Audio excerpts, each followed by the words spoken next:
Chapter 1201, Tier 2 Class. Underscore. Chapter 1201, Tier 2 Class. Initially, the Flower of Seven Sins members were about to blow up in rage at Shifeng for looking down on them. However, when they saw Angry Tyrant's attributes, they were all stupefied. How is this possible? Aren't these attributes too overpowered? Everyone present was surprised by Angry Tyrant's attributes. Although the bracers did not possess any active skills, their two passive skills were practically tailored for berserkers. An increase of 20% in strength and 30% in attack speed when the wearer's HP was below 50%. Just thinking about this gave everyone the shivers. Not to mention, there was also a certain chance for the wearer's strength to double when attacking. It was practically impossible for any other epic equipment to surpass the Angry Tyrant bracers. Angry Tyrant was definitely the best among epic equipment. Only equipment at the fragmented legendary rank and above would be better. When Brute Spear saw the bracer's attributes, he could no longer hide the greed in his eyes. He was a berserker. Moreover, he preferred strength-oriented equipment.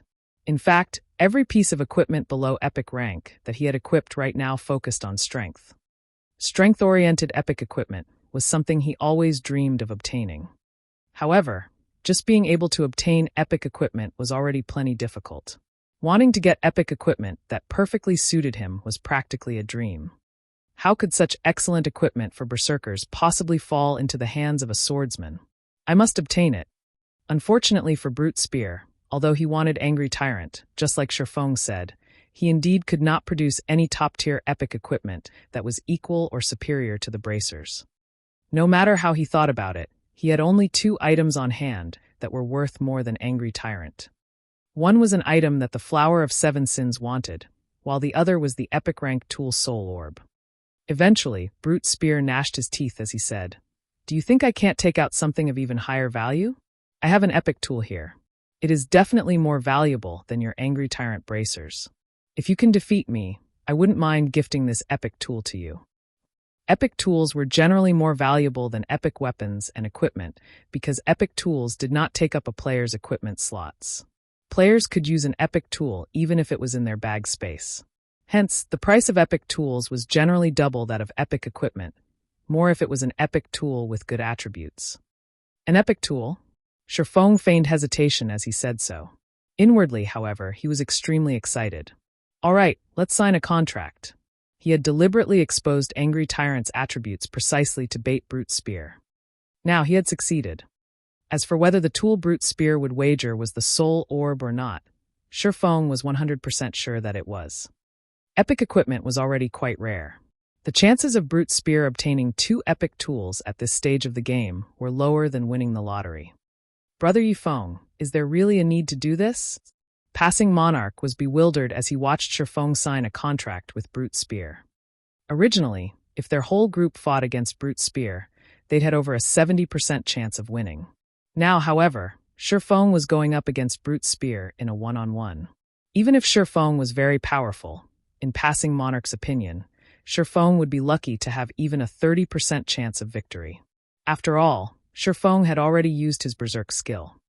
Meanwhile, Shifeng was actually gambling epic equipment on such low odds. This was simply insane. Haha, that fool really signed a contract. Boss Brute sure is lucky. Not only did he obtain an epic tool from completing the quest this time, but he is even going to get a pair of excellent bracers for berserkers. That's right. I wonder what kind of expression that person will reveal when they see the strength Boss Brute reveals. With the addition of these epic bracers, Boss Brute will have 3 pieces of epic equipment in total. He will definitely become our Sin of Pride's #1 berserker with this.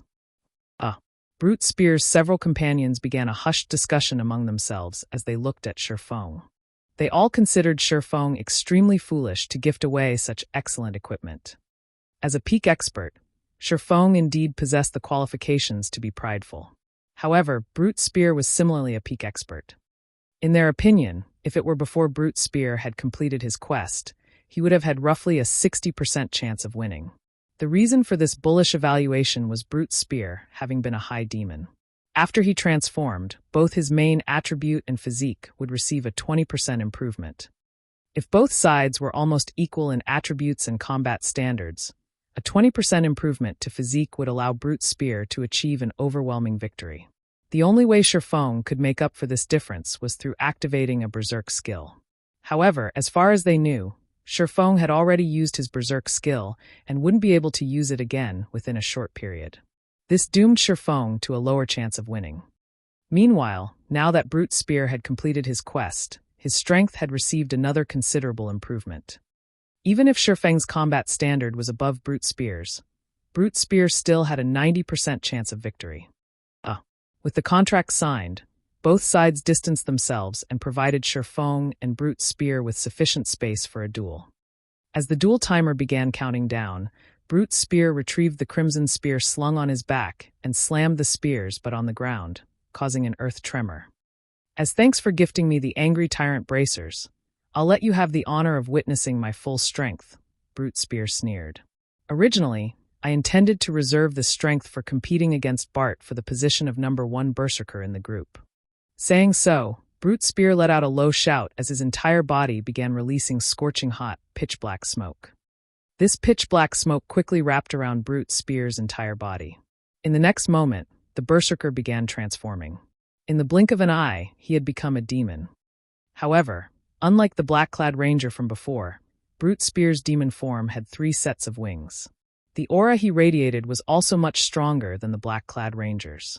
There was absolutely no comparison. We're doomed. After seeing Brute Spear's demon form, the last strand of hope-passing monarch clung to vanished entirely.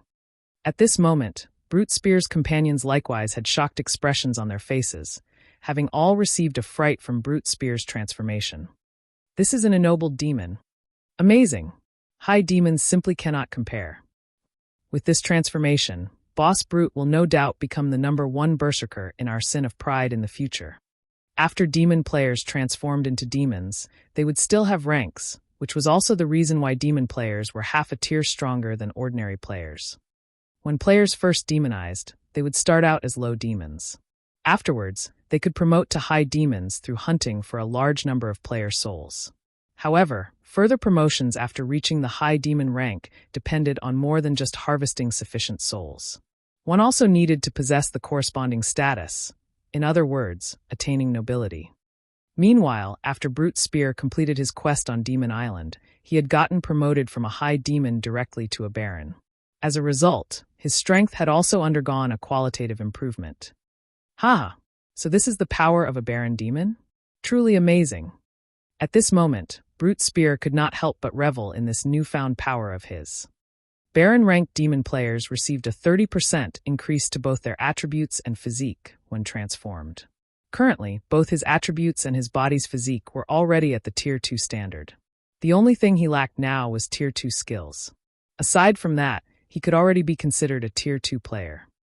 The disparity between Tier 2 and Tier 1 classes was much greater than that between Tier 1 and Tier 0 classes.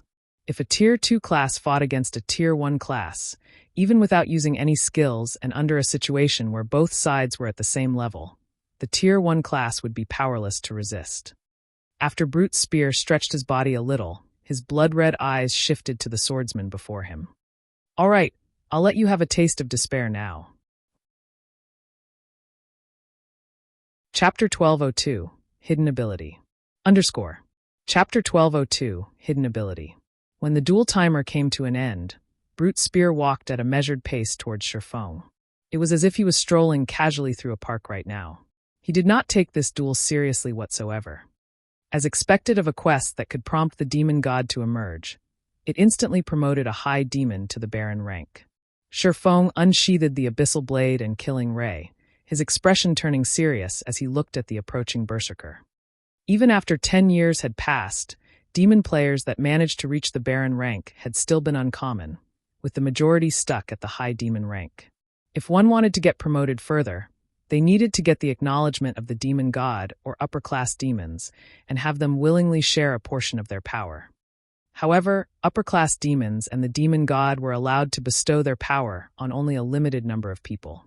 As a result, the number of demon players that could become nobility was extremely low. Currently, Brute Spear, who was level 45, already possessed 240,000 HP. On the other hand, even after reaching level 50, Shifeng's HP was just slightly over 42,000. The disparity was nearly sixfold. Moreover, Baron demons possessed much higher defense and magic resistance than high demons. Even ordinary Tier 2 expert players would find it hard to kill the current Brute Spear. Not to mention that there was not a single Tier 2 player in God's domain yet. When Brute Spear was only 12 yards away, Shifeng abruptly stomped on the ground, leaving behind an afterimage in his original position as he dashed straight at the berserker. So fast! The 5 Flower of 7 Sins members spectating from the side were astonished when they saw Shifeng appearing before Brute's spear in the blink of an eye. Shifeng was definitely the fastest swordsman they had ever seen. If it were them fighting against Shifeng right now, they would be caught off guard if they were not careful. Moreover, Shifeng's movements and judgment were also considerably acute. Unlike berserkers that used greatswords or battle axes, berserkers that used spears had a longer attack range. Their spears could reach roughly 2 yards farther than the other weapons. The optimum attack range for a spear-wielding berserker was between 4 and 8 yards.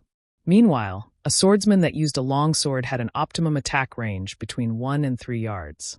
Although their sword auras could reach up to 5 yards, enemies that were standing within 4 to 5 yards could easily dodge such an attack by retreating 1 or 2 yards.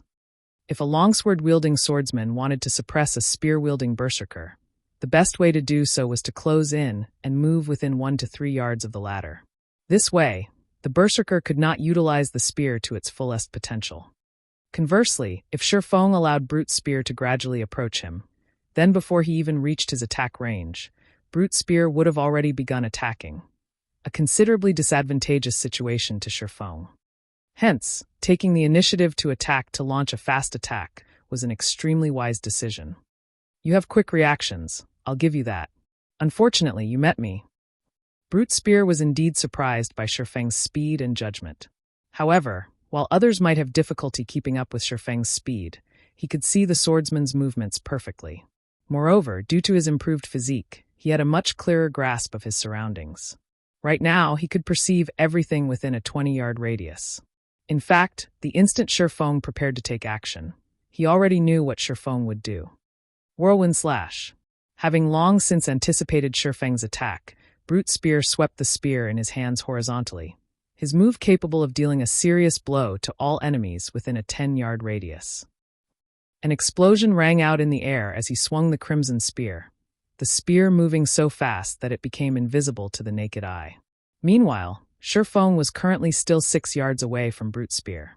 By the time he could start attacking Brute's spear, the berserker's spear would have long since landed on him. Although the spear was weaker than the greatsword and battle axe when it came to raw power, it was superior in terms of speed. Pung! Spear and sword collided, the impact forcing Shifeng to take a few steps back. What a high skill completion rate. Shifeng was slightly astonished as he looked at Brute's spear, who remained unaffected by the impact. If speaking purely in terms of the strength attribute, he should surpass Brute's spear, even after the latter transformed. After all, there was a 5-level gap between them. Moreover, the quality of his weapons and equipment was also far superior to that of Brute's spears. Nonetheless, he still got repulsed in the end. The only explanation for such a situation occurring was Brute's spear's skill completion rate. When a player's skill completion rate reached a certain percentage, the skills they used would generate some additional effects.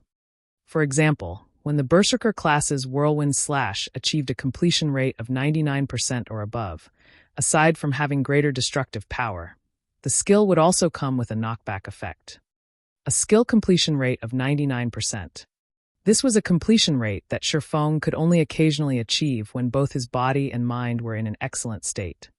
Despite that, the Berserker before him was able to achieve this feat casually. Is this a hidden ability of a demon noble? Shifeng did not believe that Brute's spear himself was capable of achieving such a high completion rate. After all, the Berserker had just been promoted to a Baron demon. After transforming, the bonus attributes he received should be much higher than when he was just a high demon. He should have great difficulty properly controlling this newfound strength immediately. He would need some time to adapt. Hence, the only explanation was that this high completion rate was a hidden ability of a demon noble. In the past, Shifeng had never gotten the opportunity to fight against a demon noble. Or to put it in another way, he had not possessed the qualifications to do so. As a result, he had only a little information on demon players.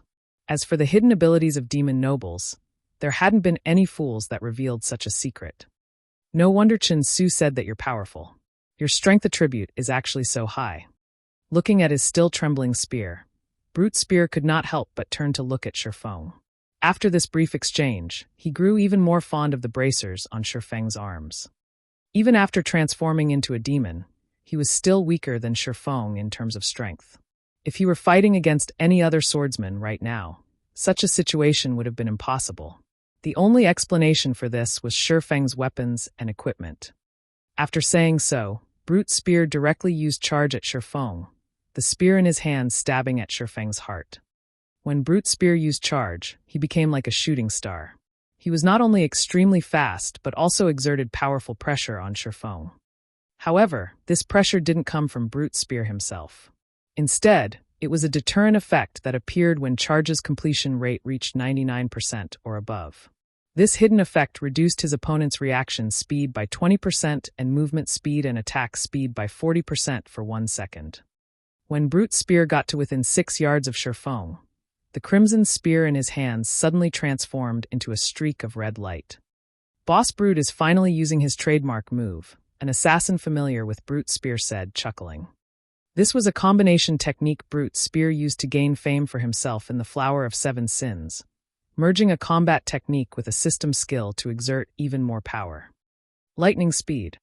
Originally, charge had already allowed Brute Spear's crimson spear to move at a frighteningly fast speed. Then, during the time he was using charge, he would transfer the power of his entire body to his spear, applying additional acceleration the instant it was about to reach its target. This speed made the attack practically impossible to dodge or block. Pung! At the critical moment, Shifeng activated parry. When the crimson spear came into contact with his swords, Shifeng instantly felt both his arms go numb. His entire person also was forced to retreat 6 steps before he managed to stabilize himself. He blocked it? Brute Spear was astounded right now. Just how high is his agility? The lightning speed he executed this time was the most perfect one so far. Logically, after including the suppression effect of his charge, Shifeng should not have been capable of executing parry at all. Since it is so, let's see if your reaction speed or my attack speed is faster. Saying so, Brute Spear flapped the wings on his back and began hovering in midair. His body then split into 3, and all 3 attacked Shifeng simultaneously from different directions. The skill he had used was called Demon Flash, something he had learned after becoming a Baron Demon.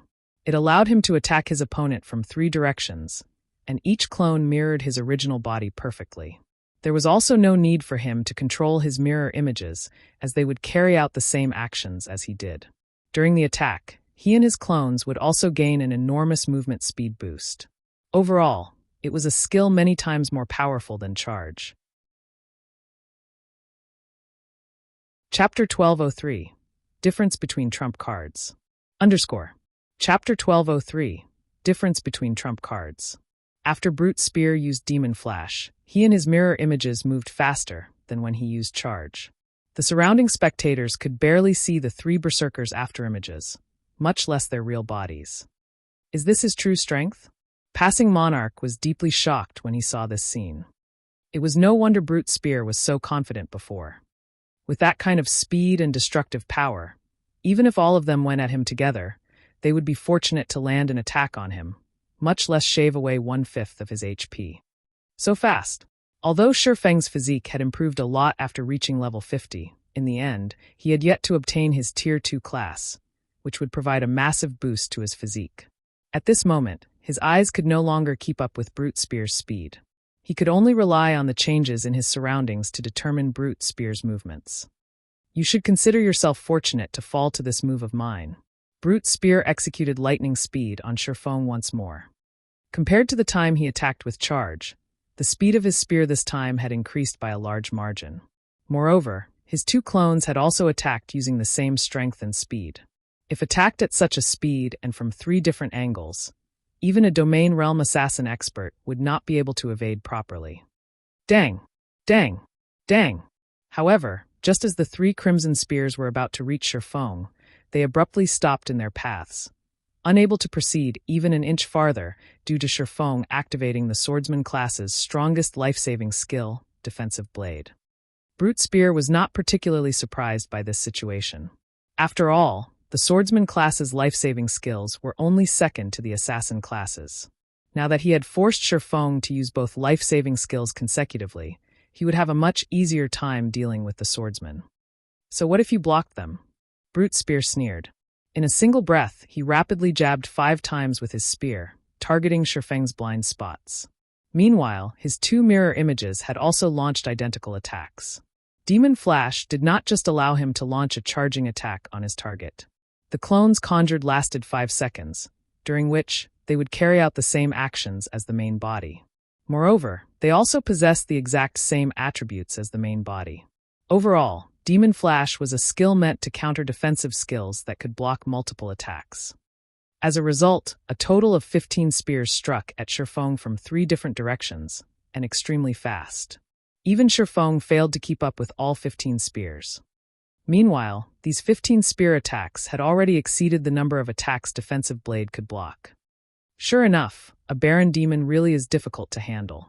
Shifeng finally understood why demon nobles were so difficult to kill. In the past, when he saw certain experts on the God's Domain experts list successfully killing a demon noble, he had thought nothing of it. Now, however, it would seem that killing a demon noble of the same tier was a very difficult task. Shifeng immediately activated Killing Ray's additional skill, Summon Lightning. Boom! In the next moment, arcs of blue lightning shot down from the sky one after another.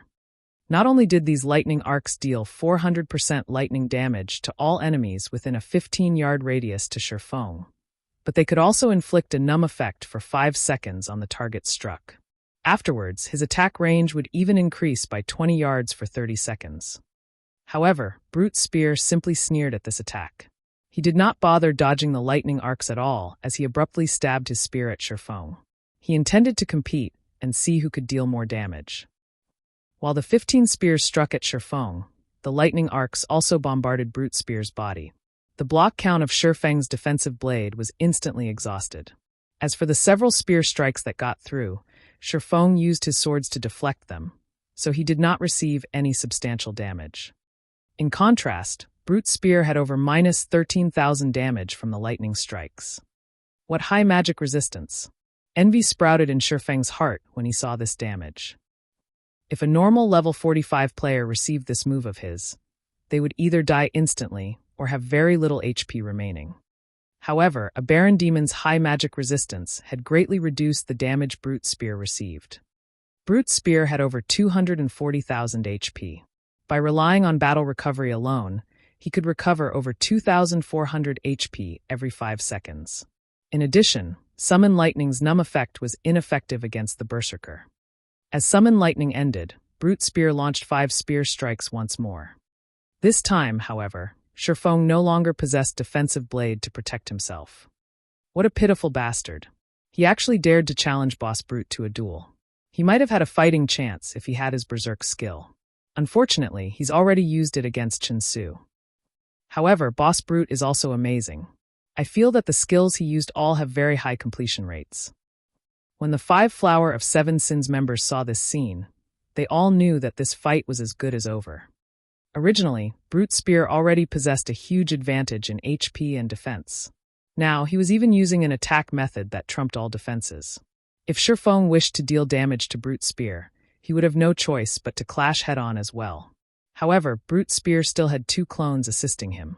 It was simply impossible for a melee player like Shifeng to stop Brute Spear. From this scene, Shifeng also understood what was going through Brute Spear's mind. However, he also had to admit that this was a good plan, as he really did not possess any method of coping with it.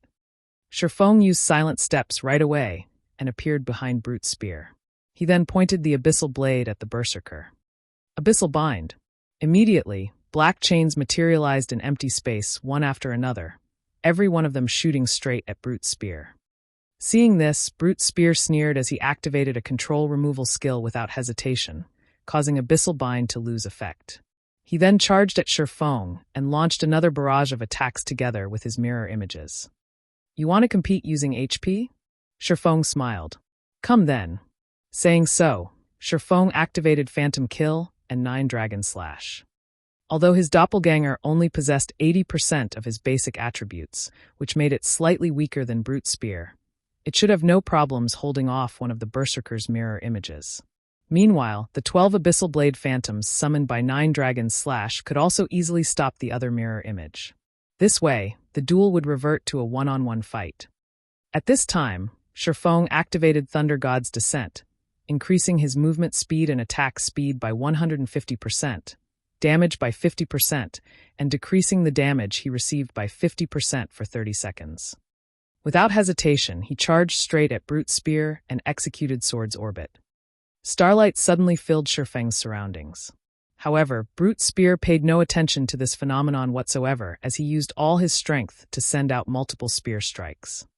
Immediately, both sides' HP began falling continuously, the rate of decline giving the surrounding spectators a fright. How is this possible? The 5 Flower of 7 Sins members were dumbfounded as they looked at Brute Spear's plummeting HP. At this moment, Brute Spear was losing over 10,000 HP with each attack he received, 20,000 HP with a critical hit. On the other hand, although Shifeng was similarly losing HP, he was only losing around 3,000 HP with each attack he received. Moreover, the rate at which his HP fell was much slower than Brute Spear's. For each time Shifeng's HP fell, Brute Spear's HP would fall 2 or 3 times. After just 2 seconds of exchanging hits, Brute Spear had less than 70,000 HP remaining, down to less than 1/3 of his HP. On the other hand, although they could not see the exact value of Shifeng's HP due to him having hidden it with his black cloak, the HP bar revealed above his head showed that he had lost only 1/3 of his total HP so far.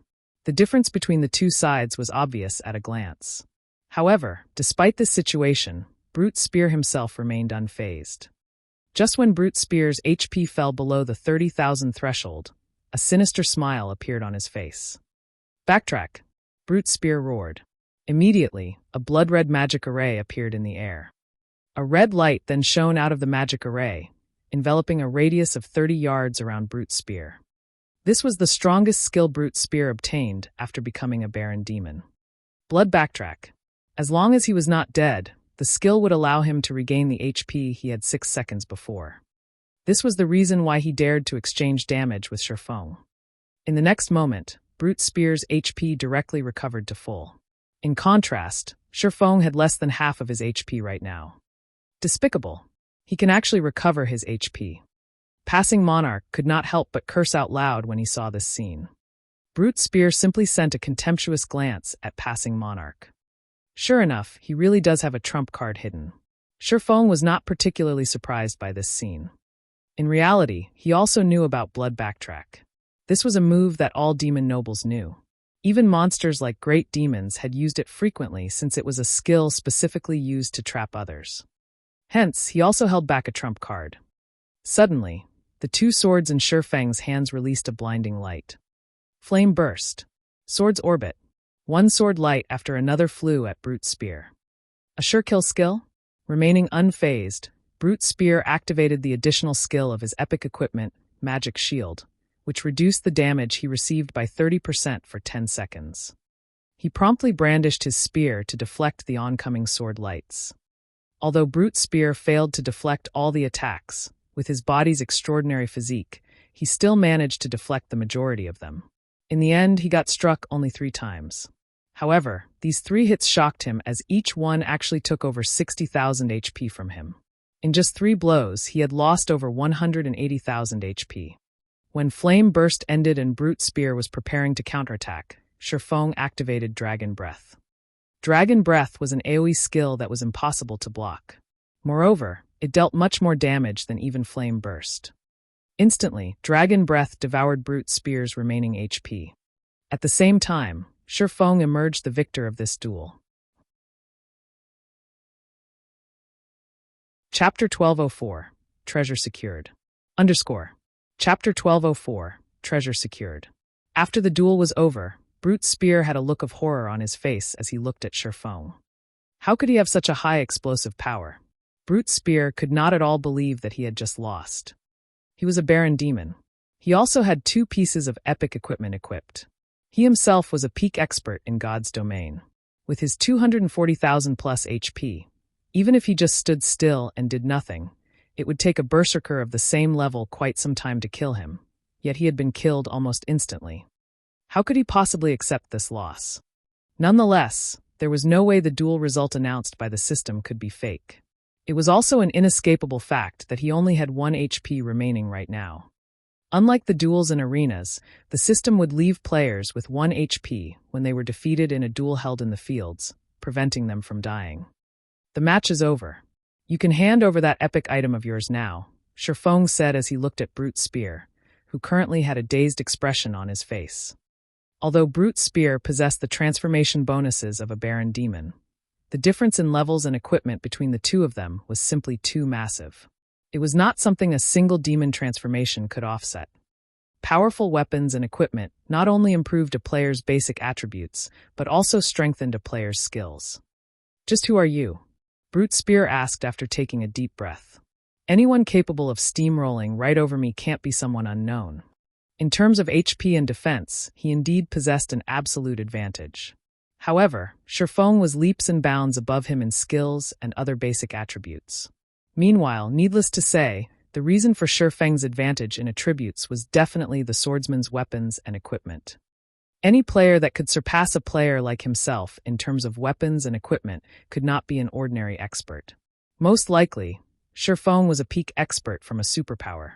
Moreover, far from just any ordinary peak expert, Shifeng was no doubt a peak expert heavily nurtured by his guild. What? Want to take revenge on me? Not willing to accept defeat? Shifeng asked. That's only one part of the reason. Brute Spear nodded in acknowledgement. The other part is that I don't want to lose without even knowing whom I lost to. He had indeed thought of taking revenge on Shifeng. After all, the reason he lost this time was not due to techniques, but rather weapons, equipment, and skills. This result greatly frustrated him. He was actually killed instantly by 2 sure-kill skills. If news about this spread, he would definitely become a laughingstock. After giving the matter some thought, Shifeng walked up to Brute Spear and said quietly, "Fine, I can give you a chance. You can call me Frost Eye. In any case, this is a name others have given me. If you wish to have a rematch, then you must wager epic equipment at the very least, just like this time. As for the venue of the match, let's set it at the imperial capital of the Fire Dragon Empire. Once you're ready, you just need to spread the message in the Fire Dragon Empire. When the time comes, I'll naturally find out." You're Frost Eye? The number 1 person on the bounty list? Brute Spear's heart began racing when he heard this and stared incredulously at Shifeng. Frost Eye was very famous in God's domain. After all, Frost Eye had managed to enter the main headquarters of the Super Guild King's Return and kill Hell Fiend all by himself, then escape with his life. This incident had long since become a legend in God's domain. Even now, King's Return was still hunting Frost Eye. Moreover, the bounty the guild had placed on Frost Eye had increased from the initial 20,000 gold to the current 50,000 gold. King's Return was even offering a reward of several hundred gold to anyone that could provide some clues leading to Frost Eye. This incident had also prompted the various superpowers in God's domain to search for Frost Eye, because of Frost Eye's ability to enter places with heavy security like the Divine Colosseum and pull off an assassination. Since Frost Eye had killed an expert like Hell Fiend, he was naturally capable of killing other guild upper echelons as well, perhaps even the guild leaders of superpowers. A guild leader's assassination would deal a massive blow to the guild's reputation. Hence, the various superpowers in God's domain were searching for Frost Eye. The Flower of 7 Sins was no exception. As an organization that dealt in assassination work, if the Flower of 7 Sins could recruit such an expert, its fame would undoubtedly rise significantly. That's right. Since you already have the answer to your question, you can give me my item now, right? Shifeng nodded. It seems I have not lost in vain. At this moment, a trace of admiration flashed across Brute Spear's eyes as he looked at Shifeng. He then took out the soul orb from his bag and passed it to him. In reality, Brute Spear did not place any particular importance on the soul orb. After all, epic items like the soul orb were not particularly rare. Practically every superpower possessed 1 or 2 of such items. Take the epic tool the Dark Arena had auctioned, for example. The tool could be used to brew magic wine that had a calming effect when consumed. The calming effect was similar to when a player was in a high mana density environment. The soul orb was similar to that epic tool. However, unlike the magic wine, which required rare materials to brew, the soul orb needed players to willingly offer up a portion of their souls to produce soul water. Moreover, the souls of 100 players were needed to produce 1 drop of soul water. Rather than doing something as tedious as collecting souls, gathering raw materials would be much faster. Hence, Brute Spear felt that the soul orb was somewhat useless. Otherwise, he wouldn't have used it as a wager. Soul Orb, Epic Rank Item. An orb crafted by demon god Paimon using the fragments of a destroyed powerful soul treasure. Additional active skill dash. Soul Water. Creates soul water from the souls willingly contributed by players. No cooldown. Every 100 souls of players absorbed will produce 1 drop of soul water. Currently, this item has been sealed by demon god Paimon. Item will drop upon death. Those without the power of demons are unable to use this item. If you're not interested in this epic item, I can use 7,000 gold to buy it back, Brute Spear said, grinning as he looked at Sherfong. Although items like the soul orb were indeed rare in God's domain, there were still a few of them, which usually sold for around 20,000 to 30,000 gold. However, since only demon players could use the soul orb, its value was much lower. For someone like Sherfong, who was not a demon player, even if he obtained the soul orb, he would not be able to use it. In other words, it was no different from a piece of junk. At the end of the day, it is still an epic item. Keeping it as a decoration isn't a bad idea either. Although a surprised expression had indeed appeared on Sherfeng's face after he read the soul orb's attributes, he still stored the item away. He then turned around and left. The corners of Brute Spear's mouth twitched involuntarily when he heard Sherfeng's words. Most likely, only the number 1 person on the bounty list could say something like using an epic item as decoration. As for preventing Sherfong and the others from leaving, Brute Spear did not think he and his companions had this ability. If Sherfong was capable of leaving King's Return's main headquarters unscathed back then, it would be child's play to get away from the 6 of them. Following which, Sherfong led Passing Monarch and the others away from Demon Island. Brute Spear and the others had failed to notice that the reason for Sherfeng's surprised expression was not the fact that only demon players could use the soul orb. After all, this was something Sherfong had long since known. Instead, he was surprised because the instant he touched the soul orb, the golden stigmata on him had reacted. Chapter 1205, Kingdom Transformation. Chapter 1205, Kingdom Transformation. The golden stigmata was originally a tool for Sherfong to search for the 7 treasures. Previously, when he went to Lake Heart City, a clue relating to one of the 7 treasures had appeared. However, the signal had been brief, disappearing after a moment. Fortunately, he had already gotten a lock on the NPC wielding that treasure. Only, as Countess Katie Green was too powerful for Sherfong right now, he did not want to alert the NPC any more than he already had. Since entering God's domain, Sherfong had already been to quite a few places. However, he had managed to find only 1 clue relating to the 7 treasures so far. Despite that, the instant he touched the soul orb, it had actually triggered a reaction from the golden stigmata. How could he not get excited over this? This was also the reason behind Sherfeng's decision to give up on entering Demon Island for now and return to White River City first. After all, the soul orb was an item that dropped upon death. The ancient ruins on Demon Island were extremely dangerous. With the demon god's aura causing the monsters on the island to go berserk, the risk of death was simply too high right now. It was much better if he returned to White River City for the time being. Following which, Sherfong said his goodbyes to Passing Monarch and agreed to meet up with him tomorrow at the sea's end. Meanwhile, on Demon Island, the black-clad ranger Chinsu, who had just met up with Brute Spear's group, nearly had his eyes fall out of their sockets when he saw Brute Spear sending off Sherfong and the others.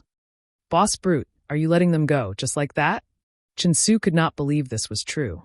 "We lost a lot of men to them. As demons, they lost 3 levels each time they died. Just the number of Flower of 7 Sins members killed by Sherfong alone numbered over 70. If their superiors were to find out about this, they would no doubt receive severe punishment. After all, turning ordinary players into demons was not an easy task. "We can only consider ourselves unlucky this time," Brute Spear replied. "Boss Brute, even you weren't able to defeat them?" Chinsu asked in shock. Brute Spear was a peak expert in the Flower of Seven Sins. Moreover, every one of the 5 others in the Berserkers' party was stronger than Chinsu. They should be more than capable of dealing with Shifeng, whose berserk skill was on cooldown. Moreover, Brute Spear had already been ennobled into a Baron Demon. In terms of overall strength, he could already be considered a Tier 2 player. How could he possibly not be a match for Shifeng? Brute Spear turned around and asked, "Do you know who that peak expert is?" Chinsu shook his head in response. Shifeng had been wearing a black cloak the entire time. Hence, Chinsu had failed to discern any information about the swordsman. Pinpointing his identity through his class was also impossible. After all, there were just too many swordsman experts in God's domain. Not to mention, many of the swordsman experts that entered God's domain were not that famous. "He is Frost Eye." Brute Spear smiled bitterly. "What? That's the guy the higher-ups have been searching for all this time." Chinsu could not help his surprise. Ordinary players might not be familiar with Frost Eye, but he was a famous existence among the superpowers of God's domain. Even the old monsters of the Flower of Seven Sins had praised him endlessly, wishing to recruit him into the organization. No wonder he was so strong. When Chinsu recalled the scene where Shifeng had instantly killed Hammer and the others, he found the idea plausible. After all, Frost Eye was someone capable of assassinating the upper echelon of a super guild right in the middle of the guild's main headquarters, and even getting away safely. It would be a piece of cake for someone like that to kill experts of Hammer's standards. "All right, go inform the higher-ups. Tell them that I already have a way to make contact with Frost Eye. Also, send in a detailed report regarding the previous battle. As for the matter regarding Demon Island, the rest of us will handle it," Brute Spear commanded. Starmoon Kingdom, White River City. After returning, Shifeng immediately noticed that the atmosphere within the city had become slightly tense. Those red players are simply too arrogant. They actually dare take action within NPC towns now. Thanks to that, the loot my team got from the boss we killed is all gone. Your team is simply too careless. However, after the new expansion pack was implemented, the dark guilds and red players have indeed become more proactive. Several other teams have likewise gotten ambushed and suffered severe losses. I wonder which bastard triggered this expansion pack. I heard that the other kingdoms and empires are in similar situations. New dark towns and cities have also been popping up one after another throughout God's domain, allowing red players to exchange for many nice items there. Exchange items? That's right. Although the exchange rates are very fraudulent, requiring 3 secret silver weapons to exchange for 1 secret silver weapon or equipment of the same level, the exchanged weapons and equipment are more suited to oneself. Some normal players have even begun commissioning dark guilds and red players to help exchange items for them now. Isn't that awesome? Our team has many weapons and equipment we can't use. Rather than sell them for money, it will be much better to exchange for items that are more appropriate for us. Do you really think it's that easy?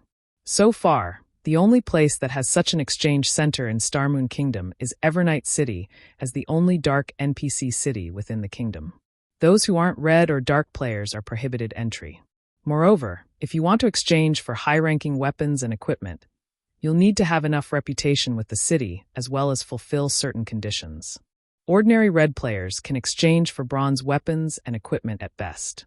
I heard that only dark players can exchange for secret silver weapons and equipment.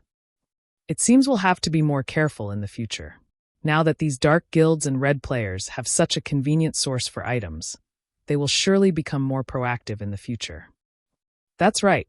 Currently, some NPC towns are no longer safe from red players. I don't know what kind of item those red players have managed to get, but they're actually able to evade detection by NPC guards for a short time. Unless they're standing very near an NPC guard, the latter won't sense them at all.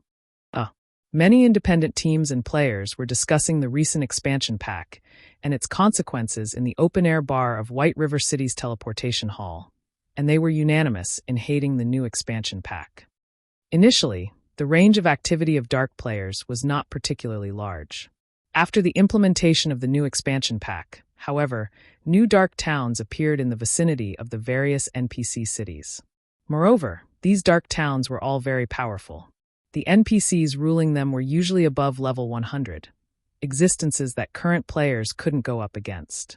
As a result, this situation immediately expanded the range of activities of dark players significantly. They've begun moving already? Shifeng had never imagined that these dark players would take action so quickly. While the Demon God's Disturbance expansion pack was indeed a blessing to dark players and somewhat of a disadvantage to ordinary adventurer players, it wasn't as though the expansion pack was a pure liability to adventurer players. Adventurer players similarly had a way to benefit from this expansion pack: crusades. Along with the rise of the dark forces, many dark NPCs that had previously hidden themselves would become active. As these NPCs were considered enemies of normal players could kill them without suffering any repercussions. As long as players managed to kill these NPCs, aside from being able to obtain weapons and equipment just like the loot from a boss, there was also a certain chance for these NPCs to drop 7 Luminaries crystals, an extremely valuable item to both players and NPCs. Unlike field bosses, some powerful NPCs would collect 7 Luminaries crystals. This source of 7 Luminaries crystals could also be considered the greatest reward to normal players from this new expansion pack. After Shifeng was done eavesdropping on the conversations of other players, he returned to the candlelight trading firm and entered a special forging room before carefully taking out the soul orb. Please don't disappoint me. Shifeng then activated Omniscient Eyes on the soul orb. Omniscient Eyes was one of the 2 active skills of the Golden Stigmata, and it allowed one to see through everything and discover certain things that were not visible on the surface. Chapter 1206, Treasure Fragment. Chapter 1206, Treasure Fragment. Starmoon City. Due to the Demon God's Disturbance, Starmoon City's player population exploded. The majority of these newcomers were former inhabitants of the nearby towns. With the rise of the dark forces, the surrounding NPC towns were no longer safe. The safest locations right now for normal players were NPC cities. This development also prompted many adventurer teams, which were originally active in NPC towns, to move their main base of operations to NPC cities. Consequently, the prices of land in NPC cities also increased as a result of competition among many adventurer teams. This was especially true for land in the outskirts of Starmoon City. Although the land of a capital city was much more expensive than the land of other cities, the capital city was also much safer and more convenient. Moreover, Starmoon City was the closest NPC city to Evernight City, the sole city controlled by the dark forces in Starmoon Kingdom. This proximity also drew many hidden dark players to Starmoon City. Players couldn't teleport to Evernight City.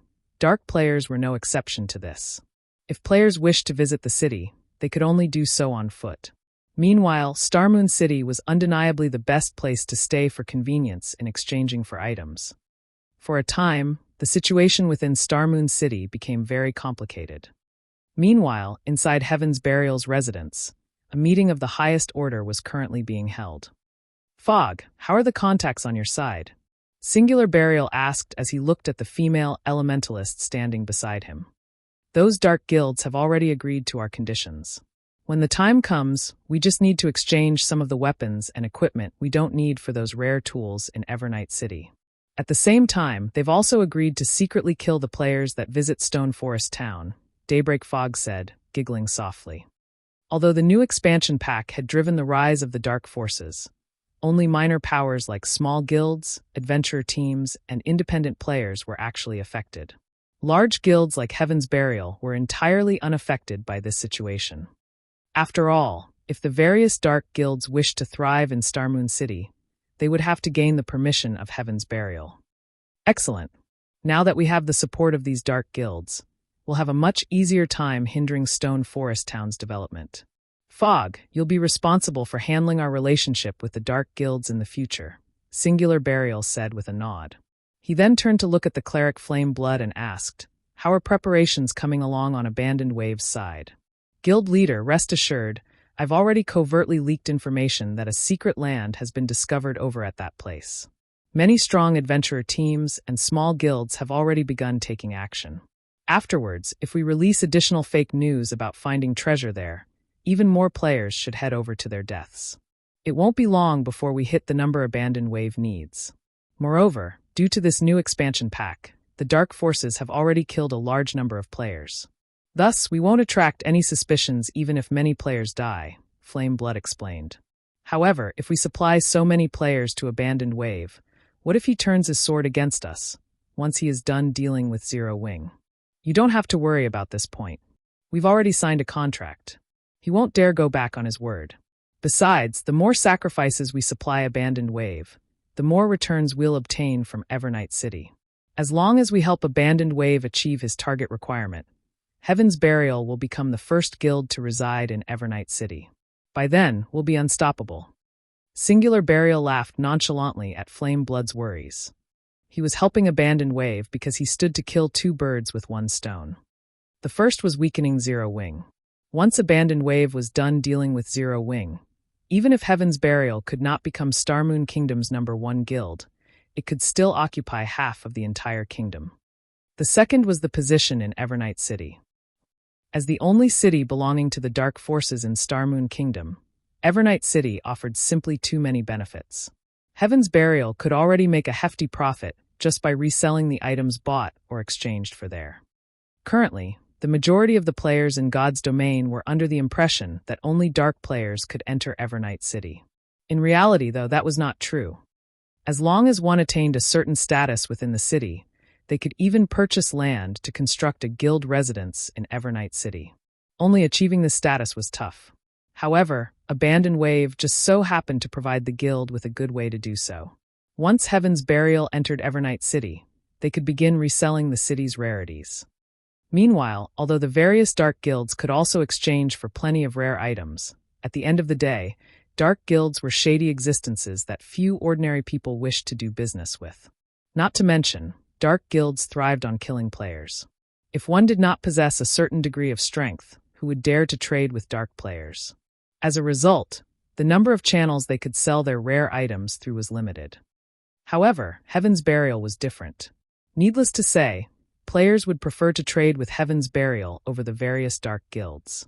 In addition, dark guilds were usually of relatively small size, so how could they possibly compete with Heaven's Burial? As for the threat of the Blackwater Guild, there was no need to worry about that. The guild had already officially withdrawn from Starmoon Kingdom not long ago and diverted its attention towards the various empires of God's domain. After all, the Blackwater Corporation was extremely ambitious. Abandoned Wave was but one of the corporation's many pawns. Abandoned Wave's current actions were simply his final struggle.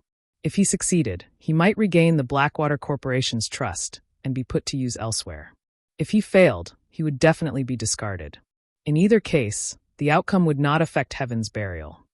Hence, Heaven's Burial's operation this time would only reap benefits.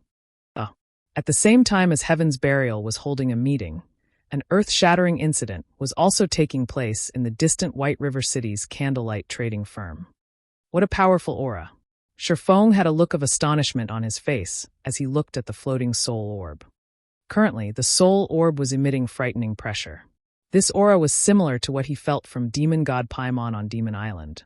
However, while the aura Demon God Paimon released back then had indeed been frightening, it had also been calm. On the other hand, the aura released by the soul orb was berserk, as the soul orb contained a holy aura aside from Demon God Paimon's aura. Meanwhile, these two auras were currently in conflict, making it seem as if two gods were fighting each other right now. At this moment, the entire special forging room was already a mess. Even the magically strengthened walls cracked at the might of the two divine auras. The strength of these two auras exceeded the special forging room's suppressive ability. As a result, the auras had leaked outside, paralyzing everyone within the candlelight trading firm. What's going on? Why can't I move? This aura. Could there be a monster inside the trading firm? The lifestyle players that had been toiling in their respective workshops were all frightened. This was definitely their first time to encounter such a situation. Just sensing the two divine auras made their souls shudder in fear. Shifeng did not doubt that the clash between these two auras would have caused a tremendous commotion in White River City if not for Candlelight Trading Firm being a 3-star shop. This was also the reason why he had chosen to appraise the soul orb there. After a short moment, The two clashing auras finally weakened and eventually reached a balance. As a result, half of the soul orb turned black and the other half white. Meanwhile, the divine might the orb was exuding right now gave even Shifeng, who was level 50, difficulty in moving his body. Wonderful. It really is a treasure fragment. Shifeng revealed a look of ecstasy when he took a look at the soul orb's attributes once again. Chapter 1207, Treasure of Illusion. Chapter 1207, Treasure of Illusion. An indescribable excitement filled Shifeng as he held the soul orb. The 7 treasures were bona fide godly relics. Mere legendary items could not compare to these. Not even ancient gods would necessarily possess a godly relic, much less mortal humans. In the past, Shifeng had never even heard of a player owning a godly relic. Of course, it was possible that someone had obtained a godly relic but had hidden the fact. After all, news of something like this would cause a huge commotion throughout the game if it got out. Hence, in the eyes of god-ranked experts, legendary items were already considered godly relics. After all, legendary items were already capable of enabling players to challenge opponents of a higher tier. If a god-ranked expert really got their hands on a godly relic, the outcome would be simply mind-boggling. Although the 7 treasures were neither weapons nor equipment, they were still powerful enough to suppress Dark Abyss. However, now that Shifeng thought about it, he found the idea reasonable. The soul water the soul orb produced helped players reach an unprecedented serenity and mental clarity. This was no longer something achievable by simply raising an area's mana density. How could an epic item possibly possess such an amazing ability? Only a godly relic could produce something so unbelievable. Soul Orb Epic Rank Item. Originally a fragment of the Treasure of Illusion. However, due to being refined by demon god Paimon, the fragment's true power has been sealed. Additional active skill dash. Soul Water. Creates soul water from the souls willingly contributed by players. No cooldown. Every 100 souls of players absorbed will produce 1 drop of soul water. Additional active skill 2 dash. Divine Power Absorption. Absorb divine power to recover the soul orb itself. There are a total of 3 seals. The removal of the first seal requires 10 god crystals. Current absorbed number, 0. Currently, although the soul orb has been sealed by demon god Paimon, it has been awakened by the golden stigmata. The seal can be removed by absorbing divine power. Item will drop upon death. Demonic power will devour non-stigmata bearers. Not long after Shifeng began to celebrate, the sound of a system notification reached his ears.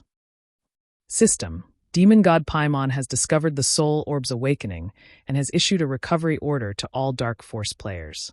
If more than 3 yards separate the soul orb and the stigmata, it will be teleported back to Paimon's hands. Must the system be so serious? Shifeng was speechless when he heard the system notification. This system announcement had declared that the soul orb could not leave his person. He had to carry it with him constantly. However, the soul orb dropped upon death. If he died, the orb would return to demon god Paimon. The recovery order was also a vicious threat. Since it was a recovery order, Dark players would definitely be given a special method to find the soul orb. In other words, as long as he was outside of an NPC city, his chances of encountering a Dark player ambush were quite high. He was at a huge disadvantage. He had prioritized secrecy when moving about to prevent others from discovering his intentions. Unfortunately, the soul orb was a beacon for trouble, yet if he didn't hold on to it, he would lose the treasure fragment. Do I really have to head to the War God's temple? Shifeng felt a headache brewing. The War God's temple had tasked him with collecting the 7 treasures. While he might be able to complete his quest by handing them over, he would lose the ability to use the treasures for himself. Those were the 7 treasures they were talking about. Although they were neither weapons nor equipment, they possessed abilities that no epic or legendary item could compete with. Simply handing the treasures over after obtaining them wouldn't be worth his time. As Shifeng tried to plan his next move, Aqua Rose contacted him. Guild leader, Phoenix Rain has arrived with her people. She hopes to use the secret tablet right now, Aqua Rose said anxiously. However, we haven't decided who to send yet. Should we have them wait for a little bit longer? She's here already? Shifeng could not help his surprise. The dark auction had only ended a short time ago, yet Phoenix Rain was already here. Tell her that I have some issues to deal with for now, and that I'll need to have her wait 3 hours. Also, gather Summer, Violet, Rain, and Ueru. You 5 will enter the tablet first. The secret spellcasting technique was a massive boost to magical class players. Although Zero Wing had quite a few magical class experts, people with great potential like Aqua Rose would have priority for learning the technique. Only before these 5 entered the tablet, he needed to prepare. Now that the soul orb had changed, he had to put it to good use, stockpiling as much soul water as possible, before handing it over to the War God's temple. Understood. Aqua Rose nodded happily when she heard that she had received a slot as well. If she entered the tablet, she might be able to join the ranks of Zero Wing's Refinement Realm experts. After Aqua Rose disconnected the call, Sherfone considered contacting Melancholic Smile to gather a group of the Candlelight Trading Firm's ordinary lifestyle players, particularly the firm's reserve members. As long as these players were willing to part with a fraction of their souls, they would receive an official member's benefits for 5 days.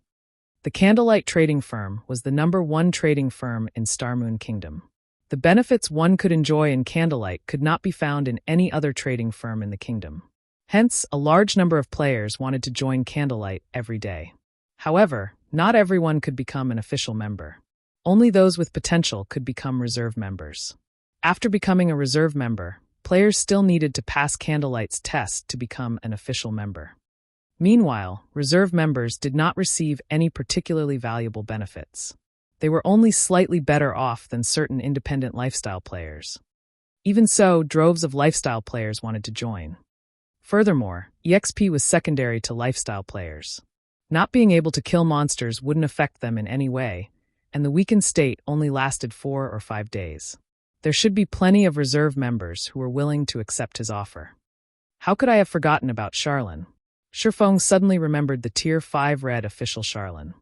Charlene had both extraordinary strength and status. She had even scared away the mysterious youth that had used a super spell. That mysterious youth had dared to steal the golden tablet right in the middle of Blackwing City. Even Tier 5 players were likely no match for him. Moreover, Charlene knew a lot about God's domain. She might have some method to help him keep the soul orb. Let's give it a try. If it isn't possible, it won't be too late to trade it for a reward in the War God's temple after I've stockpiled some soul water. Thinking up to this point, Sherfone contacted Melancholic Smile and had her collect the required members. This way, once he returned from the library, she should have gathered enough people. Although Sherfone wanted more sacrifices, the Flower of 7 Sins already knew about his acquisition of the soul orb. If he tempted fate, the Flower of 7 Sins would connect him with Frost Eye. In other words, they would learn that Frost Eye was a member of Zero Wing. If this news reached King's Return, the consequences would be unimaginable. If that happened, King's Return would do everything in its power to annihilate Zero Wing. After all, the guild's reputation was at stake. Hence, he needed to maintain a low profile while collecting souls. Moreover, he needed to do it quickly. The longer he held the soul orb, the closer the Flower of 7 Sins would come to discovering his identity. After all, the demon god Paimon had already issued a recovery order for the orb. If it were discovered on one of Zero Wing's members, the result would still be the same. Following which, Sherfone snuck out of the Candlelight Trading Firm and rode an advanced carriage to the library. Chapter 1208, Dark Sanctuary. Chapter 1208, Dark Sanctuary. On the foggy demon island, Brute Spear directed the Flower of 7 Sins members to carry away blood-red broken pillars secretly. These broken stone pillars radiated a faint divine might, and aside from the mana directly around the pillars, they attracted all nearby mana, increasing the density significantly. The smaller stone pillars were roughly 3 meters long. A single berserker could barely carry one. The larger pillars were 7 to 8 meters high, and transporting one required several players. These blood-red pillars littered the demon altar. Hurry up! We need to move these before the other powers discover this place. Brute Spear commanded. If Sherfone were present, he would instantly recognize these blood-red pillars. In the past, these pillars had been used to form the magic array that had protected the Flower of 7 Sins city. This magic array was known as the Dark Sanctuary. Under the cover of the Dark Sanctuary, the mana density within the enveloped area would reach heights that even the Tower of Four Elements could not compete with. However, this wasn't the Dark Sanctuary's greatest purpose. Rather, it was its ability to help players grow. Players could fight system-generated copies of themselves in the Dark Sanctuary's core as long as they spent enough magic crystals. Moreover, their copies could execute skills at 100% completion rate. Fighting such an opponent would help players realize their flaws and improve rapidly within a short period. Due to this magic array, countless experts had tried to join the Flower of Seven Sins. Only, the magic array Brute Spear and the others had just secured was damaged. It could not be used right away. Even so, just by gathering the blood-red pillars in a location, they could increase the area's mana density. As Brute Spear and the others transported the stone pillars, the Flower of Seven Sins members received a system notification. System: Demon God Paimon has issued a recovery order for the Soul Orb. Anyone who kills the Soul Orb's wielder will receive a bountiful reward from Demon God Paimon. You will need to pay 500 magic crystals to accept this quest. Do you wish to accept this quest? This quest is valid long-term. It can be accepted at any time and does not have a time limit. The Soul Orb? Brute Spear was shocked when he heard this system notification. Isn't that the item Frost I took from me? The demon god Paimon had bestowed the Soul Orb to him as a treasure. Brute Spear had never thought that this treasure would be this important. Brute Spear suddenly regretted his decision to wager the orb. Boss Brute, doesn't Frost I have the Soul Orb? This is interesting. The demon god's reward will certainly be impressive. Many players will accept this quest. Frost Eye is in for a lot of trouble now. That's not possible, right? After all, that's Frost Eye we're talking about. Killing him is easier said than done. Boss Brute, should we accept this quest? We know that Frost Eye has the Soul Orb. We have an advantage over the other groups. That's right. Even if we can't get it, those from the Sin of Wrath and Sin of Greed will try for it. After all, there are a few among them who are close to becoming Baron Demons. The demon god's bountiful reward sorely tempted the Flower of Seven Sins members. They might get ennobled after completing the quest. Even if they didn't, they would still gain a significant amount of reputation, allowing them to reach the Baron rank more easily. This was a very rare opportunity for demon players. Let's not accept the quest for now. We should tell Big Sis about this first. We'll let her decide what we should do, Brute Spear said after giving the matter some thought. The others nodded in agreement.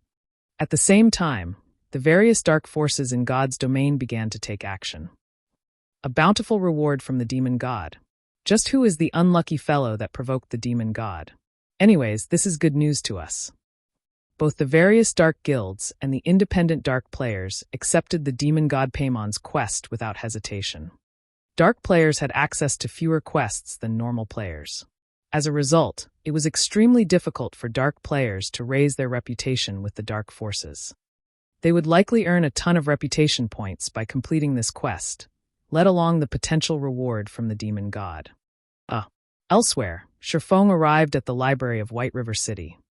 More players crowded the building than during his previous visits. Many magical class players were practicing their spells in the main hall, and some were even learning from the NPC instructors to improve their spellcasting accuracy. Unlike physical classes, magical class players needed a considerable amount of training to hit monsters with their spells. This was especially true after so many God's Domain evolutions. Players that had recently joined God's Domain would have a very difficult time fighting even common monsters. Hence, they needed to practice a lot more to improve themselves. Although the various starting towns had their own combat instructor NPCs, the combat basics these NPCs taught were only useful to newcomers. If one wanted to grow more powerful, they had to enter a city. Physical class players could find their instructors in the War God's Temple. As for magical class players, their combat instructors were in the city's library. These locations were the easiest places for ordinary players to enter and train. After all, locations such as the Divine Colosseum cost magic crystals. This was a price that ordinary players could not afford. This was especially true for players that had just joined God's Domain. Hence, ordinary players often visited both the War God's Temple and the library. If players wished to receive guidance from a senior instructor, they had to pay 1 silver per hour, whereas a junior instructor only cost 30 copper per hour. Even ordinary players could afford this. Hence, most ordinary players came here to train at night while spending the day in the fields engaged in battle. By doing so, they could grow stronger faster than simply fighting monsters all day. Zero Wing's members were far better off. As Zero Wing now had a 3-star guild residence, it had its own training room. Not only could the training room teach players to utilize their skills and spells, but it also taught players basic combat techniques. Neither the library nor the War God's Temple offered as much. After entering the library, Shifeng headed to the top floor. The guards have grown stronger again? Shifeng was slightly surprised when he saw the 2 black armored knights guarding the Star Moon Hall's entrance. Every time he visited the Star Moon Hall, the knights were stronger than before. Originally, the guards had only been level 180, Tier 3 knights. Now they were level 210, Tier 3 knights. Even level 180, Tier 4 NPCs would have trouble dealing with these knights. After all, the higher one's level was, the more attributes one received with each level up. A gap of 30 levels at such a high level was no trivial matter. These 2 Tier 3 knights did not block Shifeng's path into the Star Moon Hall.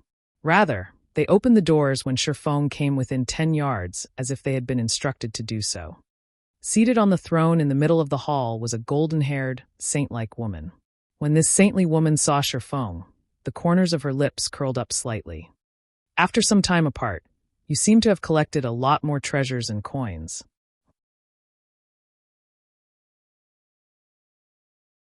Chapter 1209, Promotion Quest. Chapter 1209, Promotion Quest.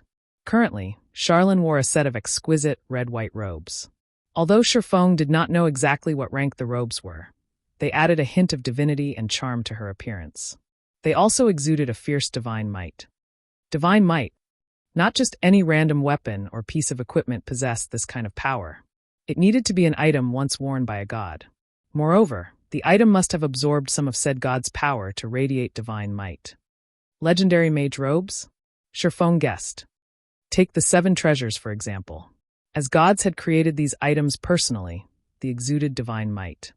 The fact that Charlene's robes radiated divine might proved that they were extraordinary. Most legendary items in God's domain did not exude divine might. However, when Shifeng saw the faint smile on Charlene's face after hearing her comment, he shuddered involuntarily. Only now did he recall that Charlene possessed a very high-rank identification skill that could even observe the contents of a player's bag space. He currently had more than 10,000 gold on him.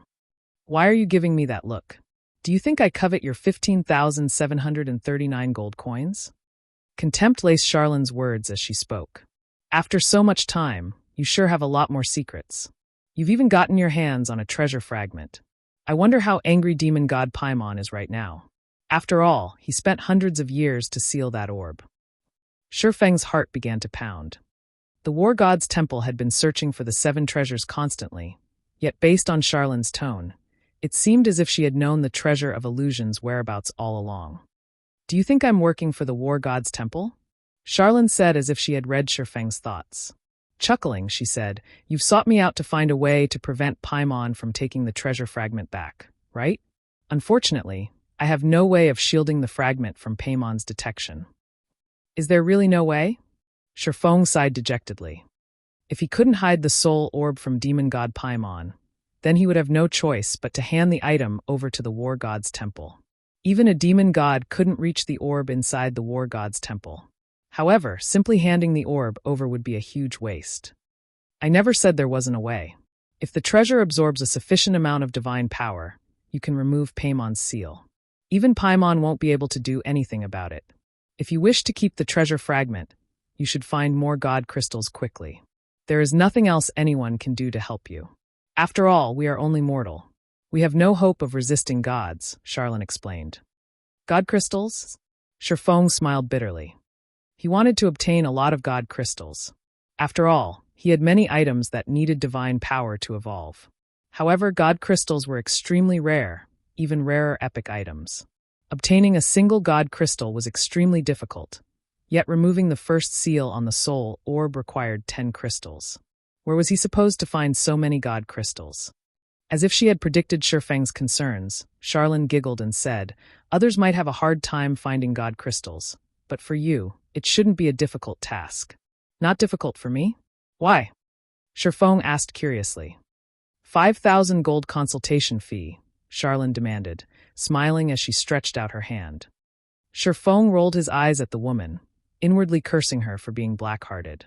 However, he still handed over the 5,000 gold consultation fee. God crystals were of utmost importance.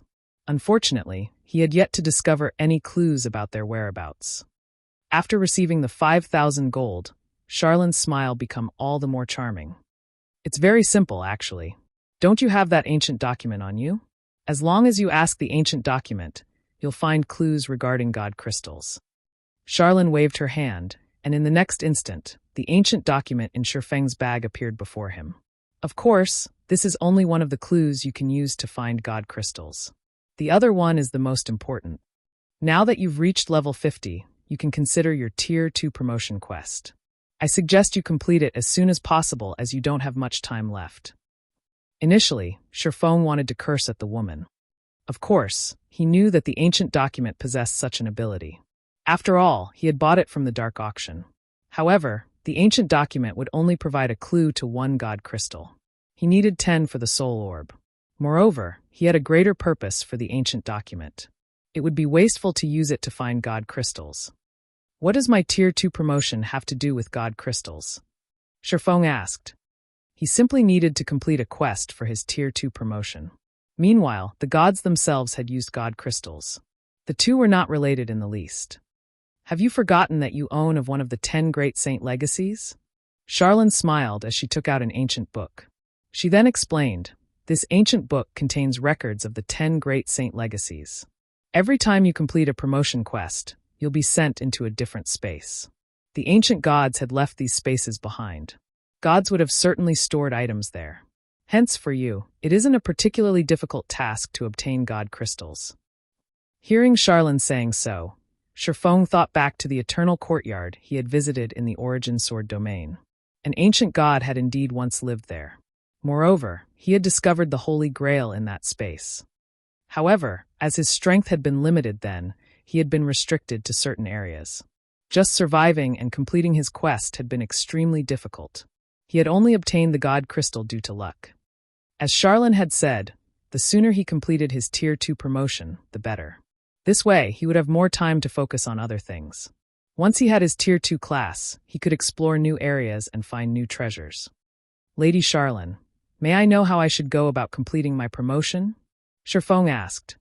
Previously, he had completed his class change with the assistance of a legacy item. However, his legacy item had disappeared. If he had a normal class, he could simply go to the library or War God's temple and seek out a high-tiered instructor for his Tier 2 promotion. However, hidden classes didn't have that option.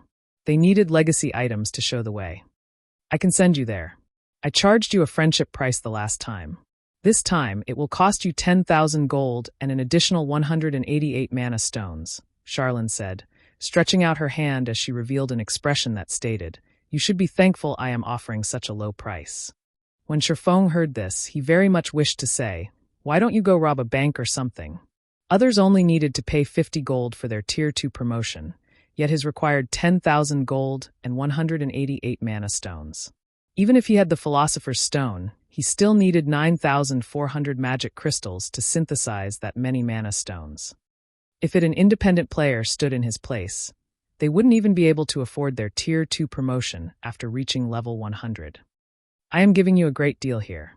If you went to find someone else to assist you, they'll have to be a Tier 5 magical class, and you'd need 3 of them.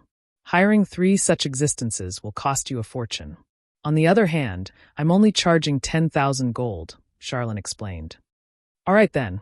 However, I don't have that many mana stones on hand right now, and I need to prepare.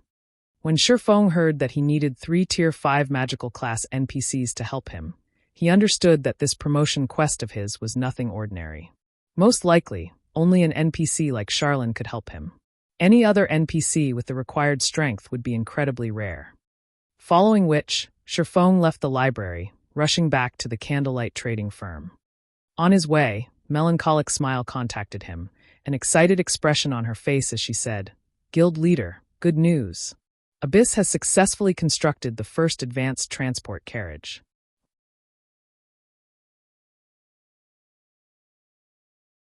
Chapter 1210, Modified Advanced Transport Carriage. Chapter 1210, Modified Advanced Transport Carriage. He's done already? Sherfone grew ecstatic when he heard Melancholic Smile's report. Advanced transport carriages were not that easy to construct. Even with all the required materials, it was possible that certain parts wouldn't meet the system's standards, which would result in failure during the final assembly. These faulty parts would need to be remade, and the carriage would have to be reassembled. These various processes were extremely taxing in both time and energy. However, as long as the advanced transport carriages were complete, they would massively assist Stone Forest Town's development. Stone Forest Town's reconstruction was already complete. However, the transport carriages, the key to unlocking the intermediate town's true potential, were still missing. Although it was possible to rent ordinary carriages from NPCs, those carriages could hold up to 4 players at a time. Moreover, the rental price was relatively high. The amount of time one could save with these carriages was also minimal, as their speed was on par with common mounts. If ordinary players were asked to spend 40 copper just to save 5 hours, they would likely choose to walk the entire way. Hence, for the moment, Sherfone had set the fee for using the rented carriages at 30 copper per player. With this, he may not make a profit, but he wouldn't lose money either. If they could have a fleet of advanced transport carriages now, they could solve many problems. First, the speed of an advanced transport carriage was on par with a mysterious iron mount. Second, it was capable of carrying up to 20 players at a time. With these 2 factors, they would make quite an income by just offering players transportation. Furthermore, advanced transport carriages could carry cargo. An advanced transport carriage could carry up to 60 non-bag space items. In player towns, a wandering NPC merchant's stock depended on the town's transportation services. This was because the majority of a wandering merchant's goods were non-bag space items. The more non-bag space items a town could transport, the more rare items wandering merchants would bring to said town. Moreover, more wandering merchants would visit. This was considered a hidden benefit. This hidden benefit had only been discovered after many guilds had established their own advanced towns or basic cities in the past. When the news spread, the various guilds regretted not establishing a transportation system early on. Otherwise, they would have attracted far more players with the wandering NPC merchants. Moreover, as a town or city attracted more wandering merchants, it would unlock another hidden benefit: a mystery shop. The mystery shop mainly sold mystery treasure chests. As its name suggested, one had a random chance of obtaining all sorts of items from the mystery treasure chests, such as potions, weapons, equipment, magic scrolls, food, beverages, and far more. If one were lucky, they could even obtain dark gold weapons and equipment.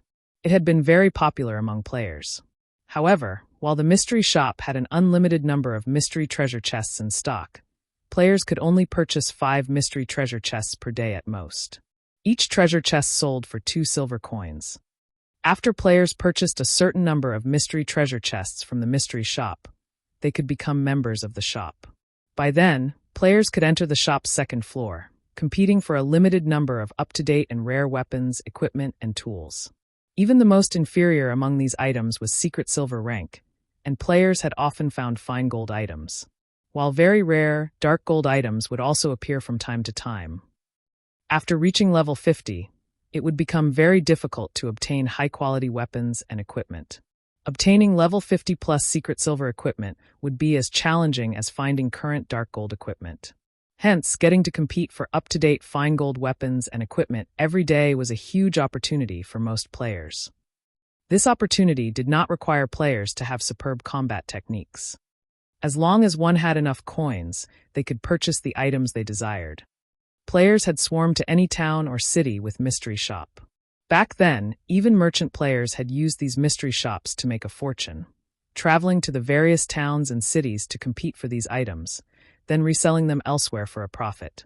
After all, players rarely sold their level 50 plus fine gold weapons and equipment. Upon arriving at the candlelight trading firm, Sherfone hurried to Burning Abyss's workshop. Guild leader, what do you think of this advanced transport carriage? Melancholic Smile asked as she gestured to the exquisite carriage in the workshop's center. Unlike the horse carriages gliding down cities' streets, the advanced transport carriage was not pulled by a horse. Rather, it resembled the bronze engineering locomotive, a completely mechanized mode of transportation. Players could operate it simply by purchasing fuel from NPC shops. It was similar to taming mounts. Living mounts needed to be fed during fixed times. The higher a mount's rank was, the more expensive its food needed to be. Is this a modified version? After examining the transport carriage, he noticed that it was slightly different from the original design. Burning is an engineering genius. He modified it slightly using his research from Titan City, enhancing its performance slightly, Melancholic Smile explained. Advanced Transport Carriage, Common Rank. A creation of Master Engineer Burning Abyss. Maximum capacity, 20 people. Durability 200/200. Item storage when liberated, 8,000 bag space slots and 60 non-bag space slots. Additional skill dash. Mana combustion. Increase movement speed by 15% by absorbing the mana of player. Each minute consumes 1,500 mana. No cooldown. Amazing, Shifeng said, surprised. He had seen the mana combustion skill before. However, this skill generally only manifested on bronze rank or higher mechanical carriages or mounts. This was his first time seeing the skill on a common advanced horse carriage. With this 15% movement speed increase, the transport carriage would rival secret silver mounts. However, when Shifeng looked at this advanced transport carriage, he felt a little helpless. With the materials they had at hand, they could produce at most 2 advanced transport carriages. If they could mass-produce the transport carriage, the mystery shop might open in Stone Forest Town before it even became an advanced town. It would be great if we could find some replacement materials. Shifeng thought. Green ebony was even rarer than diamond wood. Moreover, it could only be found in extremely dangerous maps. Procuring a large quantity would be very difficult. Right. Green ebony only grows where normal ebony grows, and only a small minority of ebony in high mana density environments grow into the tougher, harder, and more mana-conductive green ebony. What if I use the Philosopher's Stone's elemental strengthening on normal ebony? Shifeng suddenly remembered the Philosopher's Stone. Aside from concocting potions, alchemy could convert and strengthen items. Green ebony was born from ebony. It was definitely worth giving the Philosopher's Stone a try. Ebony was not a particularly rare material in God's domain. One could even say that it was a very common type of wood. If he could transform ebony into green ebony, he could save himself plenty of trouble. Mass-producing the advanced transport carriage would no longer be a challenge. Thinking up to this point, Shifeng had Melancholic Smile retrieve some ebony from the candlelight trading firm's warehouse while he retrieved the Philosopher's Stone from his personal warehouse.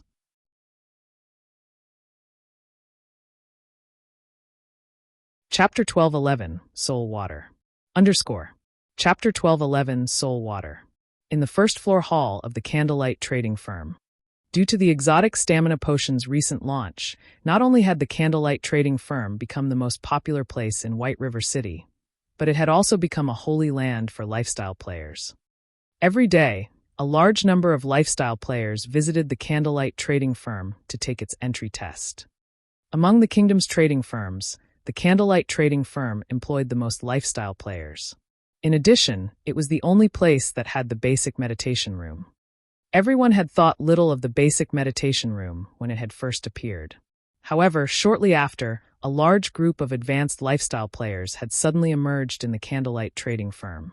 Even if they didn't acknowledge that the basic meditation room had anything to do with it, it was difficult to deny the truth. How else would they explain the sudden addition of so many advanced lifestyle players in the candlelight trading firm? Lifestyle players' status rose with each passing day. Advanced lifestyle players, in particular, enjoyed generous benefits. As long as one worked hard, their income could even rival that of expert players.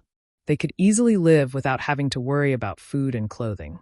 If they reached the master rank, even owning a mansion and luxury cars were within reach. To become master lifestyle players, joining the candlelight trading firm was undeniably the best option. So, this is the candlelight trading firm? Seems like a pretty nice place. As a large group of independent lifestyle players lined up by the first floor hall staircase, awaiting their turn to be tested, A female player in dark gray robes entered the trading firm and nonchalantly commented. This female player was none other than Silent Wonder, whom Shifeng had invited to work for the candlelight trading firm. Silent Wonder's comment instantly attracted many lifestyle players' attention as they all turned to look at her. Very quickly, they noticed the advanced alchemist's insignia on Silent Wonder's chest. Moreover, her level was frighteningly high, at level 42. Not even many experts had such a high level. However, despite her level and alchemist rank, the waiting lifestyle players glared at her contemptuously. At this moment, an advanced enchanter close to Silent Wonder said, "You must have come here from another kingdom, right? If you wish to join the candlelight trading firm, you need to queue up for the test. Even advanced classes need to take the test to join this place?" Silent Wonder asked the advanced enchanter standing in the long queue. The various guilds were all in desperate need of advanced lifestyle players. Practically every guild treated their advanced lifestyle players like their own children.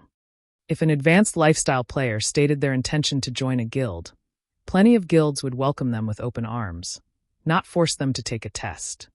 Of course, there are at least 5 advanced lifestyle players ahead of me right now, the advanced enchanter said as he rolled his eyes. This is the candlelight trading firm. It isn't like your average guild. From I've heard, several advanced lifestyle players had failed Candlelight's test and had to retake it 3 times before they managed to pass. How is this possible? For a moment, Silent Wonder thought she had heard wrong. She suspected that the advanced enchanter before her was a prop the candlelight trading firm had placed here to fool people. Those are advanced lifestyle players we're talking about. If even advanced lifestyle players needed to retake the test several times, how were basic and intermediate lifestyle players supposed to pass? It's true. This is already my 2nd time taking the test. Candlelight's testing is different from other guilds. They set different requirements depending on your rank. Only by achieving their requirement are you allowed to join. The only advantage advanced lifestyle players have is that we don't need to become reserve members. As long as we pass the test, we'll be accepted as official members instantly, the advanced enchanter explained. Silent Wonder fell silent for a moment. She could not understand what was going through these advanced lifestyle players' minds. If an advanced lifestyle player joined any other guild, becoming a core member would be trivial, yet based on the advanced enchanter's explanation, one would be lucky to become an official member of the candlelight trading firm. Were all of these advanced lifestyle players somehow tricked to come here? Silent Wonder wondered about her agreement with Shifeng. "Have you come all the way here without knowing anything?" the advanced enchanter asked, surprised by Silent Wonder's behavior. In response, Silent Wonder nodded. "No wonder. In Starmoon Kingdom and our several neighboring counties, the candlelight trading firm is second to none in terms of the treatment and benefits it provides. Aside from its large number of special workshops, there are also the basic meditation rooms that can help advanced lifestyle players like us reach the master rank. I heard that Candlelight already has a master engineer. As long as we become Candlelight core members, we can seek guidance from that master engineer," the advanced enchanter explained. "A master? How is this possible?" Silent Wonder was stunned. She could not believe her ears. That was a master lifestyle player they were talking about. Even God's Domain's empires didn't have a master rank lifestyle player yet, much less a small kingdom like Starmoon Kingdom. After all, crossing that final threshold was not a simple thing. Yet, not only did the candlelight trading firm have an excellent resource like the basic meditation room, but it also possessed a bona fide master leading it. Any advanced lifestyle player seeking to become a master would be more than eager to learn about a master's experience. So, he really wasn't lying.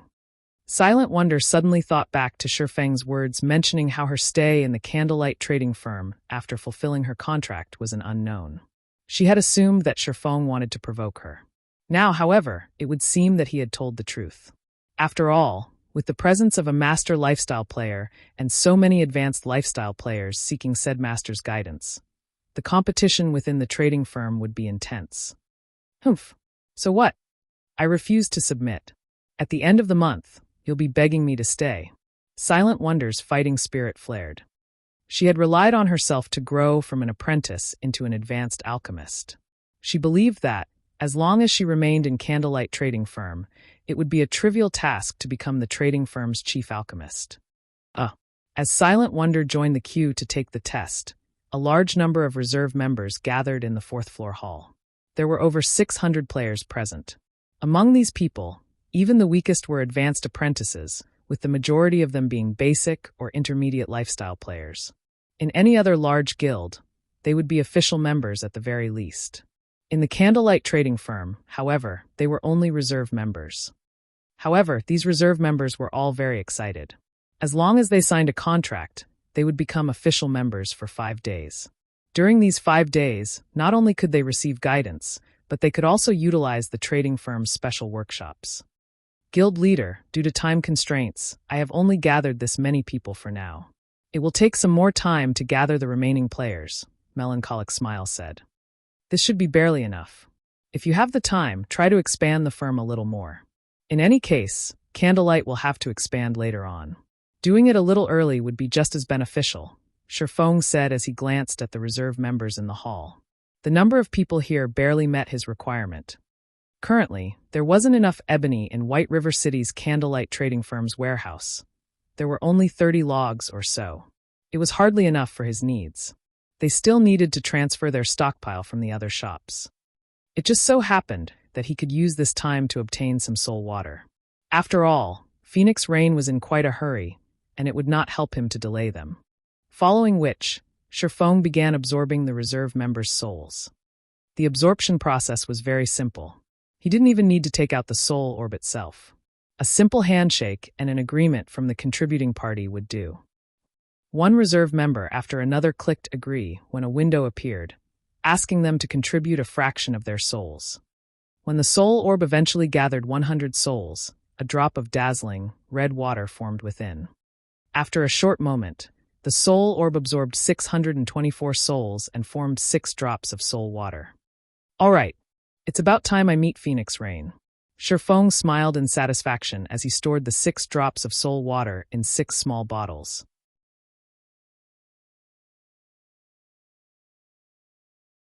Chapter 12:12, Respective Preparations. Chapter 12:12, Respective Preparations. In the Candlelight trading firm's 7th-floor meeting room. As soon as Shifeng entered the meeting room, several gazes landed on him. The origin of these gazes was none other than Phoenix Rain's group, who had waited for quite some time now. This time, aside from Blue Phoenix, Phoenix Rain had brought 3 cloaked men. These men hid their levels, equipment, and in-game name. Although Shifeng could not see any information about these men, the fact that Phoenix Rain had chosen them to enter the secret technique tablet proved that their combat standards were extraordinary. Otherwise, Phoenix Rain wouldn't have wasted these precious legacy slots on them. So, these are Phoenix Rain's hidden cards. The Phoenix Pavilion sure has a powerful foundation. Shifeng was slightly surprised when he saw the 3 men. He was surprised due to the men's calm auras. They felt more like plants than humans. Moreover, under his observation and perception, he couldn't find any holes in their defenses. This was rare. After all, he could even spot 3 weak points on an expert like Blue Phoenix. There were only 2 kinds of people that could hide their weak points from him. The first was those who possessed a higher combat standard than he did, while the second was those who had experienced countless battles and had long since hammered out their weaknesses. Regardless of which type these 3 men were, they were extremely powerful experts. As Shifeng observed these 3 men, these men observed him. Once they completed their evaluation, they were astonished. Is he the Yifeng that Rain mentioned? He is even more powerful than Rain said. I never expected an upstart guild to possess such a young expert. Truly amazing. It's been a long time since I've seen a kid that felt dangerous. The 3 men chatted quietly as they looked at Shifeng. As they conversed, Blue Phoenix, who noticed this, smiled and said, Big Sis Rain, Yifeng seems to have shocked the elders. These men were not actually members of the Phoenix Pavilion.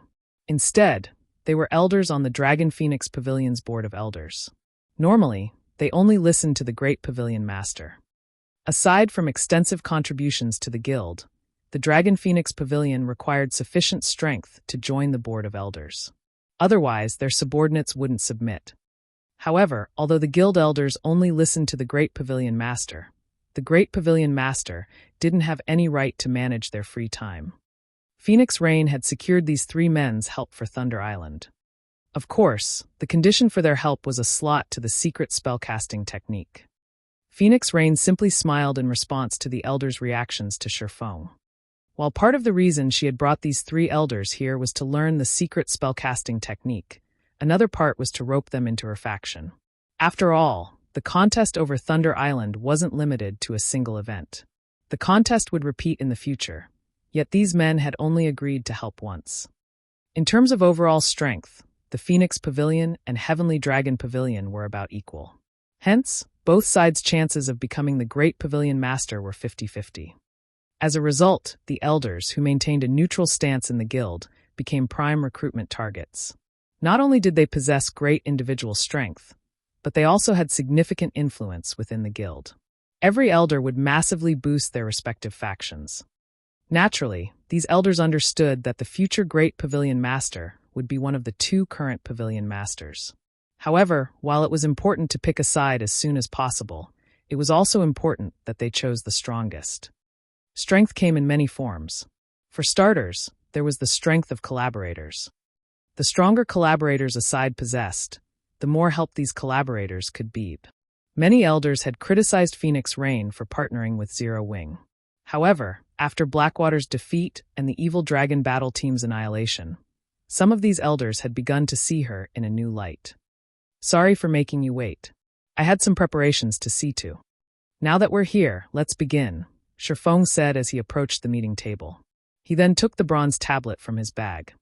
The instant the bronze tablet appeared, the 3 Dragon Phoenix Pavilion elders' eyes shone, their yearning for the bronze tablet overflowing. Although the Dragon Phoenix Pavilion had several secret technique tablets of their own, none were for magical classes.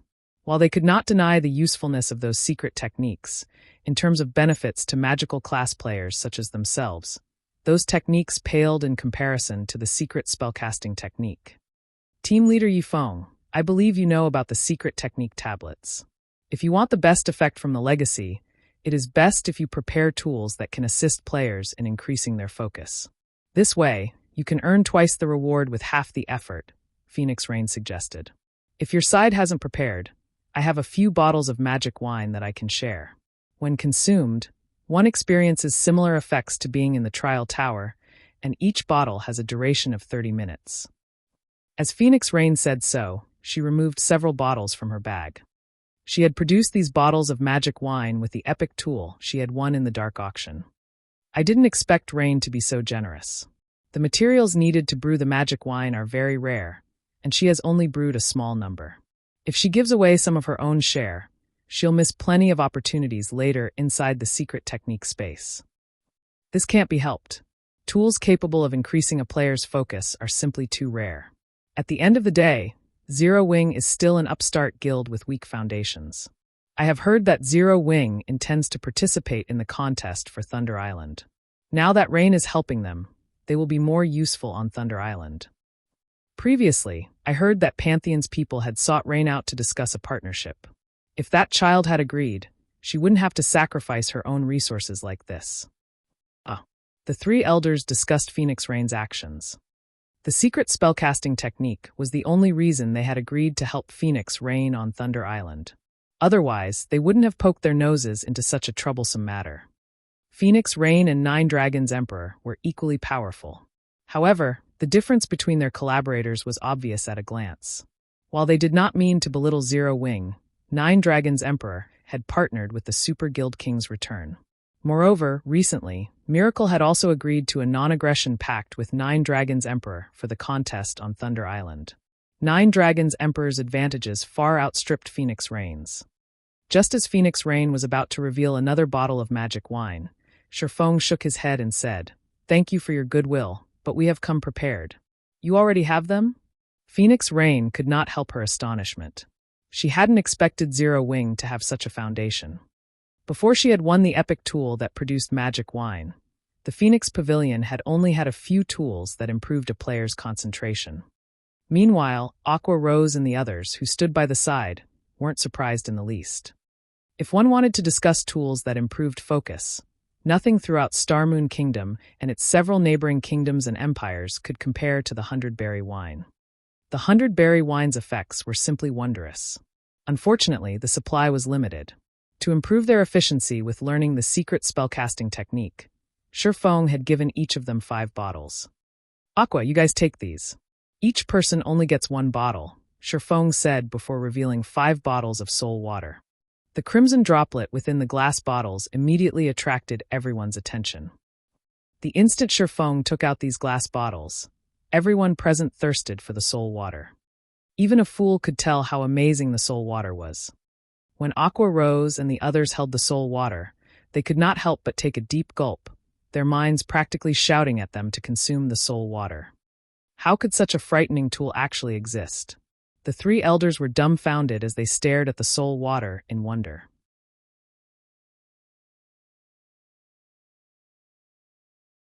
Chapter 12:13, Supersensitive State.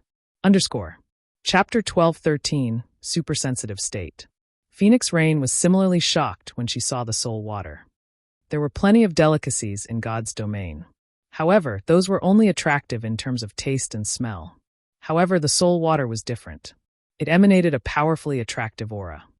It seems that I really have underestimated you. Phoenix Rain chuckled as she shook her head. Previously, she worried that Zero Wing's 5 members would waste the legacy slots. However, that concern seemed unfounded. Following which, Shifeng activated the bronze tablet for the secret spellcasting technique, while everyone else began to draw a copy of the magic array that had appeared on the tablet. As the basic magic arrays began taking form, they resonated with the array on the bronze tablet. A black hole then formed on the tablet, pulling everyone but Shifeng into it. In the blink of an eye, Shifeng was alone in the meeting room. I've done all I can. How much you grow will depend on you now. Shifeng glanced at the now empty space where Aqua Rose and the others had stood before turning and leaving the room. Elsewhere, after being pulled into the black hole, Aqua Rose and the others were transported to the entrance of a 9-story tall, golden temple. The temple was nearly 600 meters tall, looming like a large mountain. Its appearance alone shocked Aqua Rose and the others. This temple also radiated a suffocating pressure, making everyone's movements extraordinarily sluggish. So, this is the secret technique space? Aqua Rose and the others looked around curiously. The pair of bronze doors before them was tightly shut, and it did not seem as if they could enter the temple at the moment. 2 large words had been carved into the doors. Bronze Temple. Suddenly, the figure of an old man with a hunched back appeared before the doors. This old man wore a kind expression. However, as these players inspected the man carefully, they discovered that, despite only being a phantom, he was incredibly strong. Bronze Temple Guardian Phantom, Grand Wizard. Level? HP? / A Grand Wizard was the Tier 5 class of an elementalist. Even in empires, a Grand Wizard was an apex existence. Even emperors had to treat these powerhouses with respect. Although the Grand Wizard before them was only a phantom, he was still an invincible existence compared to Tier 1 players like Aqua Rose and the others. Heaven-blessed individuals, welcome to the Bronze Temple. You are only allocated 6 hours of legacy time. However, you can extend this legacy time with your performance. The Bronze Temple has a total of 9 floors, and each floor has numerous sets of secret techniques. You are only allowed to pick 1 set from each floor each time you enter the Bronze Temple. However, as you have come to this place through an incomplete tablet, there is only 1 complete set available inside the Bronze Temple. The rest are incomplete. Of the temple's 9 floors, you have 1 chance to learn 1 aspect of the complete legacy from each floor. Although you may acquire the complete legacy on the first floor for free, you will have to defeat a predetermined opponent to obtain the complete legacies on the remaining floors. The more floors you clear, the longer you may visit the Bronze Temple. When you pass the 2nd floor, you will gain 1 extra hour inside, 2 hours for passing the 3rd floor, 4 hours for the 4th floor, and so on. You only have 1 chance to learn from each floor. Regardless of how many times you return here in the future, if you cannot pass the last floor you reached, you cannot obtain more legacies. Please keep this in mind. When the Bronze Temple Guardian finished speaking, he vanished, following which the bronze gates slowly opened. So, this is how it works. Realization dawned on Aqua Rose. It was no wonder why it was mentioned that the first entry into a secret technique tablet was the most effective, while subsequent entries would be less so. After all, the higher a player's skill level, the more difficult it would be to improve. This was similar to skill completion rates. The closer one was to reaching 100% completion rate, the more difficult it would be to raise it. If a player reached the 4th floor on their first attempt, but couldn't reach the 5th floor during their second attempt, then they wouldn't obtain any legacies. They would have wasted a trip. Aqua Rose and Phoenix Rain's group of 10 entered the Bronze Temple. The Bronze Temple's first floor had a similar setup to a football stadium. A massive magic water ball dominated the center of this stadium. It was obvious that the players were supposed to receive their legacies from this liquid orb. As this wasn't the first time Phoenix Rain's group had entered a secret technique space, they habitually retrieved their magic wine from their bags and drank it. Without hesitation, they approached the water ball in the center. In the next moment, Phoenix Rain's group of 5 entered the water ball and disappeared as if they had been transported to a different space. "Big Sis Aqua, let's go too," Violet Cloud said excitedly. The secret spellcasting technique was a combat technique tailored for magical classes. If she could grasp it, she could definitely improve her techniques. Let's enter as well." Aqua Rose nodded. She then took out the soul water from her bag and drank it. Soul water, when consumed, increases players' focus for 2 hours. Cooldown 10 hours. The instant Aqua Rose drank the soul water, she felt as if she had somehow left her body. Her mind experienced a calm like never before, and she felt physically stronger and more agile than ever. When she tried to recall the void steps she had previously learned, countless thoughts and inspiration bombarded her mind. Aqua Rose hadn't been aware that consuming the soul water placed one in a supersensitive state. This state was far beyond what players experienced, even in absurdly high mana, dense environments. The guild leader really is impressive. This soul water is at least 10 times stronger than the 100-berry wine, Alluring Summer commented in astonishment. When she had first joined Zero Wing, she had been thoroughly impressed by the 100-berry wine. The beverage had helped her improve significantly within a short time, allowing her skill completion rate to rise from 80% to 82%. Yet after so long in Zero Wing, she had only reached an 85% skill completion rate. Although this increase seemed minute, in reality, her spells had undergone a qualitative transformation. As for Zhao Yueru, she was at a loss for words. The more she knew about Shifeng, the more mysterious he seemed. Shifeng was a Pandora's box, hiding countless secrets. When she had discovered that Yifeng and Black Flame were actually the same person, she had been shocked. After all, she had understood what kind of background Yifeng had started with. He had nothing to lean on, yet now he was the guild leader of Starmoon Kingdom's #1 guild. Once Aqua Rose's team had familiarized themselves with the super-sensitive state, they entered the magic water ball. Inside one of the candlelight trading firm's special forging rooms, Melancholic Smile walked in with over 2,000 logs of ebony. Each ebony stack contained 20 logs. Although the special forging room was quite spacious, it was not enough room to store so many logs. Shifeng had no choice but to store them in his bag space for now, leaving 300 logs out to experiment on later. Why isn't it succeeding? Shifeng wore a confused expression as he held the Crimson Philosopher's Stone and stared at the pile of ash on the floor. Is it really impossible to transmute ebony into green ebony? So far, he had performed elemental strengthening on more than 200 logs of ebony. However, every attempt either did nothing or tuned the wood to ash. If others knew that Shifeng had wasted over 200 logs of ebony, they would have fainted from anger. Although ebony was not a rare wood, it wasn't available in large quantities. Each log could sell for 20 silver on the market, only slightly cheaper than a magic crystal. One could purchase a common mount for the price of 200+ logs. Following which, Shifeng tried using the Philosopher's Stone's 3 other skills: alchemical conversion, elemental refinement, and alchemical synthesis. However, the results were the same. Though, surprisingly, when Shifeng used alchemical synthesis on 50 logs, he obtained purple origin wood rather than green ebony. Purple origin wood was a rare wood. Similar to diamond wood, it was an excellent component for crafting ships. However, using 50 logs of ebony to obtain 1 log of purple origin wood was obviously not worthwhile.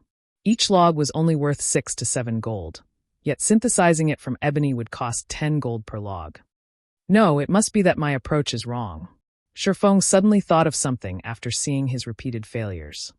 The reason ebony could become green ebony was its mana density. Green ebony only manifested where the mana density was quite high. This was also why green ebony was so rare. If there isn't enough mana, I'll have to supply it. Shifeng smiled. He then took a large pile of magic crystals from his bag and used them to fuel elemental strengthening. On his first try, he used one magic crystal. Although the strengthening failed, the ebony remained intact. On his second try, he used 2 crystals. The results were the same. It's no good even with 29 magic crystals. Shifeng was speechless. However, he had no choice but to grit his teeth and continue trying. He then used 30 magic crystals to strengthen the log of ebony before him. As the magic crystals began to disintegrate, the mana within them surged into the log of ebony. Immediately, the sound of a system notification reached Shifeng's ears. System, congratulations. Strengthening successful. You have obtained green ebony.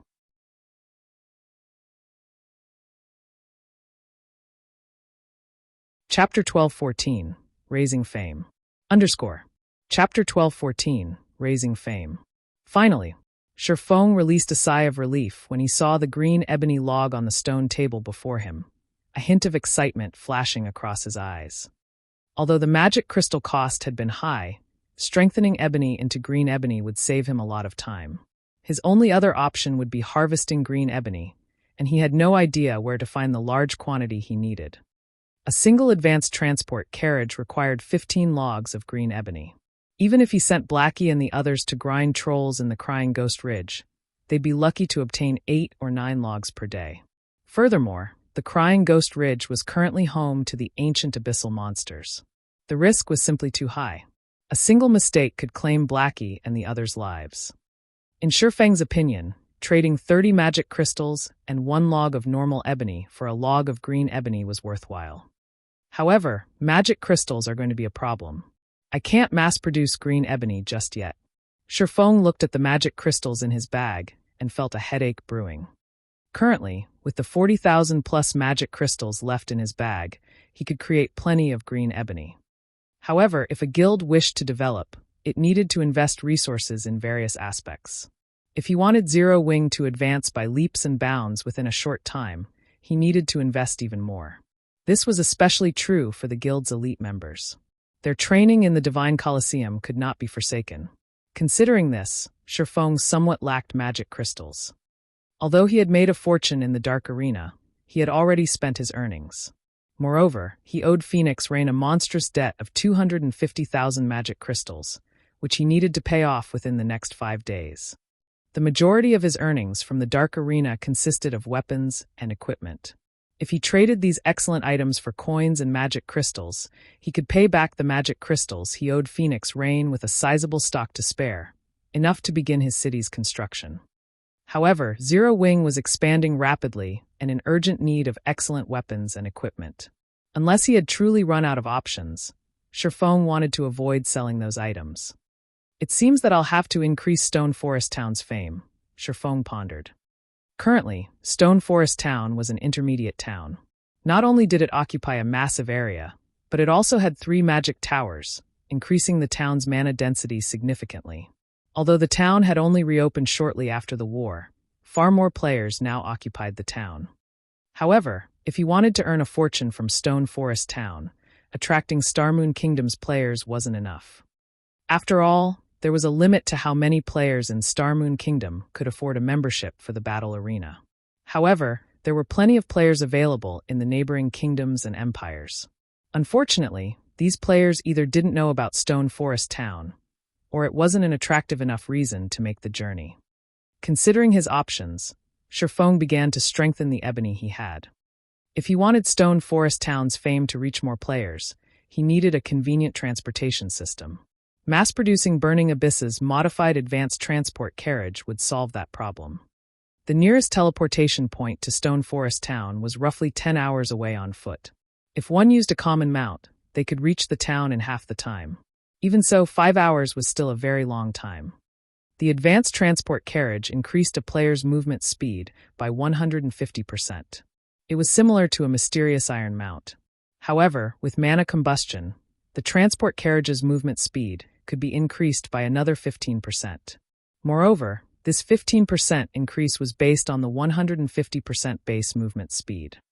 In other words, the advanced transport carriage would increase a player's movement speed by a total of 172.5% when using mana combustion. That speed could already rival a secret silver mount.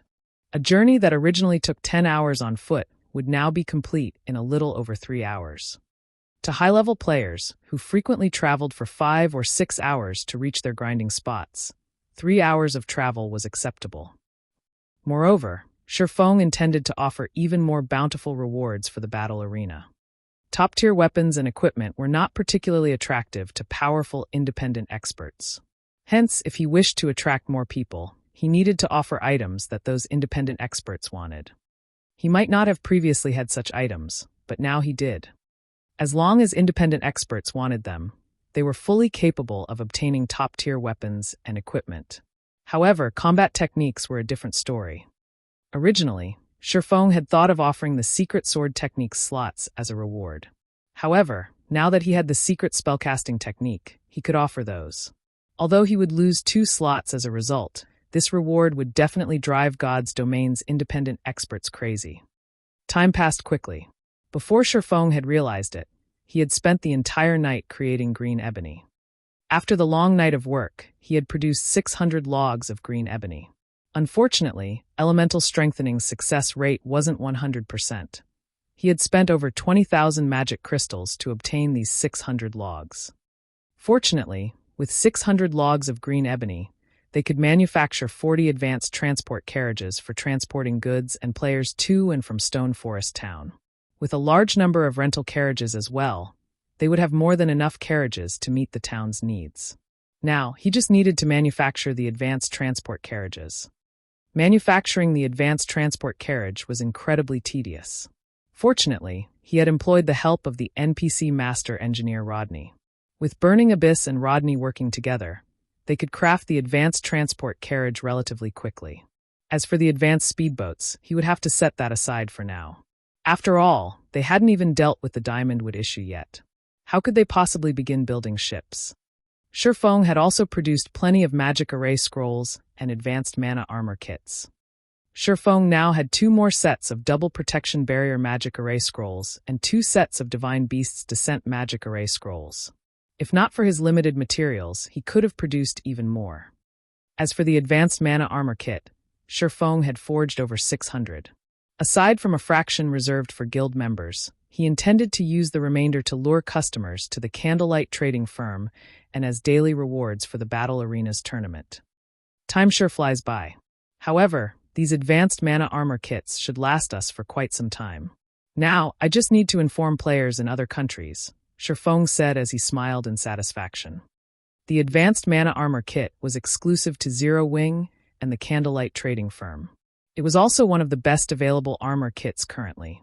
With the addition of the secret spellcasting technique, he could already imagine the commotion Stone Forest Town would cause. Neither the advanced mana armor kits nor the secret spellcasting technique could be purchased with coins. Most likely, even independent experts would not be able to hold themselves back from joining the Battle Arenas tournament. As Shifeng was about to write a post on the official forums, Melancholic Smile contacted him.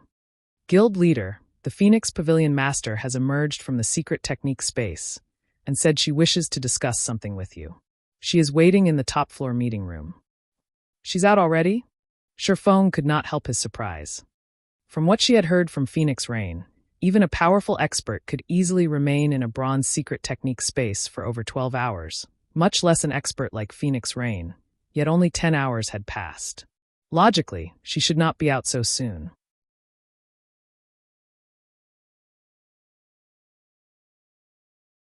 Chapter 1215, Super Large Scale Team Dungeon. Chapter 1215, Super Large Scale Team Dungeon. The Candlelight Trading Firm's top floor meeting room. As soon as Shifeng entered the room, he noticed the change in Phoenix Rain, who was currently sat beside a French window. If Phoenix Rain had radiated a calm, collected feeling with the aura of a superior, she now felt free and natural. Although there was only a slight change to her temperament, Shifeng could tell that Phoenix Rain's harvest from the secret technique space had been significant.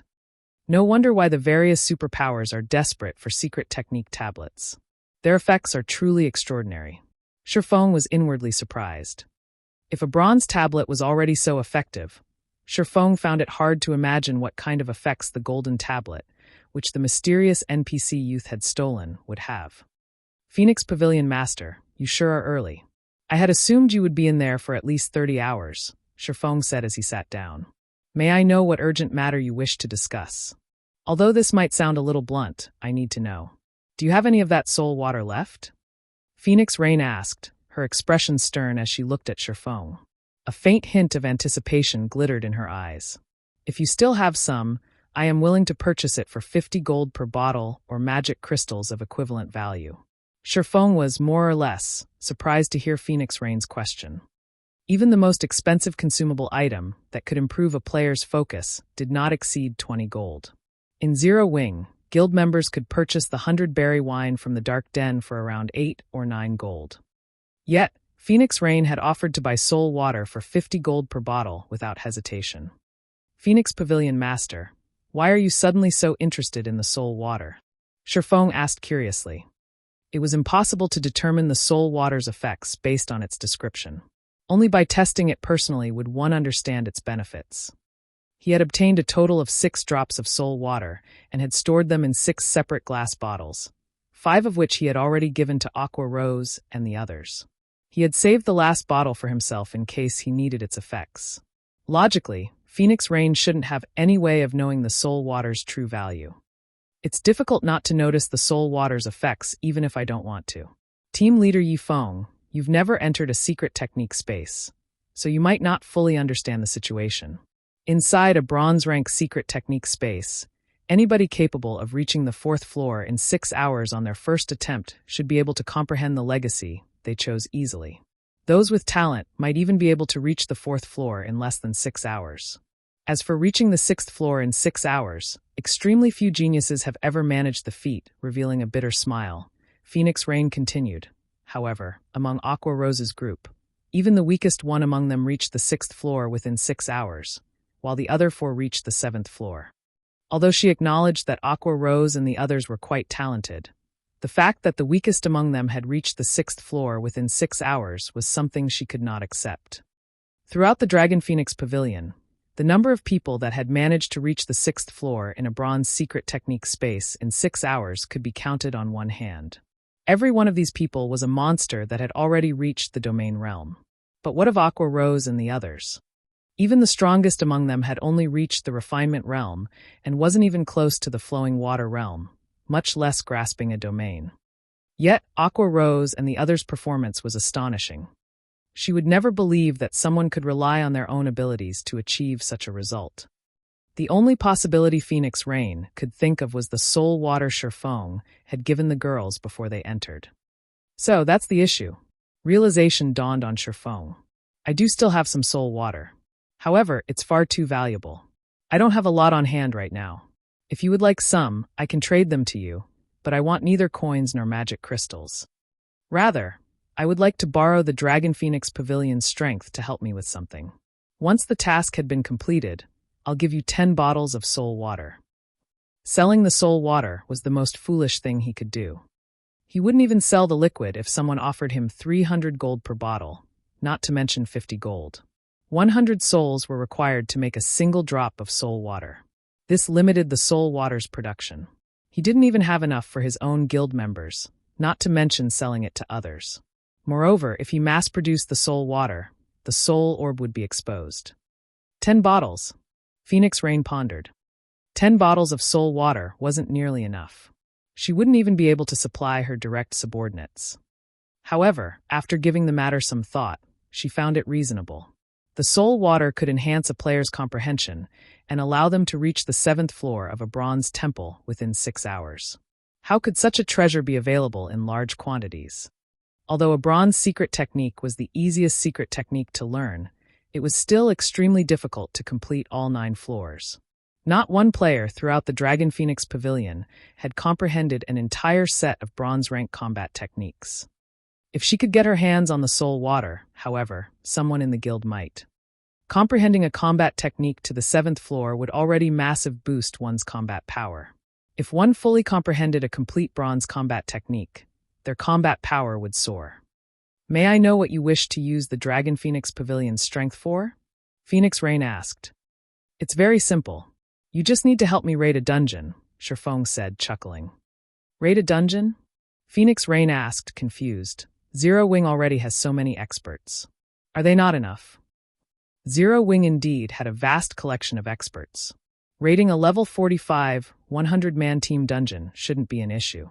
While Hell Mode might be challenging, once the team reached level 45, even that shouldn't pose as a problem for Zero Wing. No, they're not enough. I want to borrow at least 100 people, Shifeng said after considering the matter. 100? Are you trying to raid? Phoenix Rain suddenly recalled a specific dungeon. That's right. The level 50, super large-scale team dungeon, Flaming Ruins. Shifeng nodded. In God's domain, the largest team dungeons before level 50 were 100-man team dungeons. However, after level 50, super large-scale team dungeons would unlock. The minimum number of players required to enter these super large-scale dungeons was 200, while the maximum was 500. There was only one level 50, super large-scale team dungeon throughout Starmoon Kingdom, the Flaming Ruins. If he wanted to turn Stone Forest Town into a holy land for players, obtaining the first clear of the Flaming Ruins was of the utmost importance. The various large guilds in God's domain were also preparing for such dungeons. If one could obtain the first clear of a level 50, 100-man Hell Mode team dungeon, they would obtain a 3-star guild residence promotion order. If one managed to obtain the first clear of a level 50, super large-scale Hell Mode team dungeon, they could obtain a town relocation order. The town relocation order was even more valuable than a town building order. It allowed players to move a town they owned to any location they desired.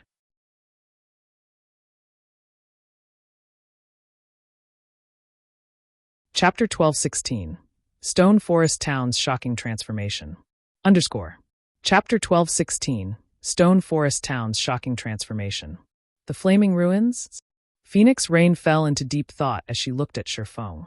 A short moment later, she said, "All right, I promise you. Notify me in advance when you're going to raid the Flaming Ruins. When the time comes, I'll ready the necessary manpower. However, I'll say this first. You should know that the death penalty of a super large-scale team dungeon is greater than that of a large-scale team dungeon. If we suffer 3 team wipes, I'll withdraw my men. I also won't return the 10 bottles of soul water." The difficulty of a super large-scale normal mode team dungeon could rival that of a 100-man Hell Mode team dungeon. While she wasn't trying to belittle Zero Wing, she believed that even if Zero Wing sent a 100-man team consisting entirely of level 50, Tier 2 players, it would be impossible for them to obtain the first clear of a level 50, 100-man Hell Mode team dungeon. She also had no intention of sending her own experts to their deaths. That won't be a problem, Shifeng replied without hesitation. In the past, the various large guilds had not placed much importance on super large-scale team dungeons, because the items dropped in these dungeons were basically the same as the ones obtained in 100-man large-scale team dungeons. Rather than waste time raiding the more difficult super large-scale team dungeons, raiding several large-scale team dungeons was much more efficient. However, there were bound to be some players and teams that loved to challenge their limits.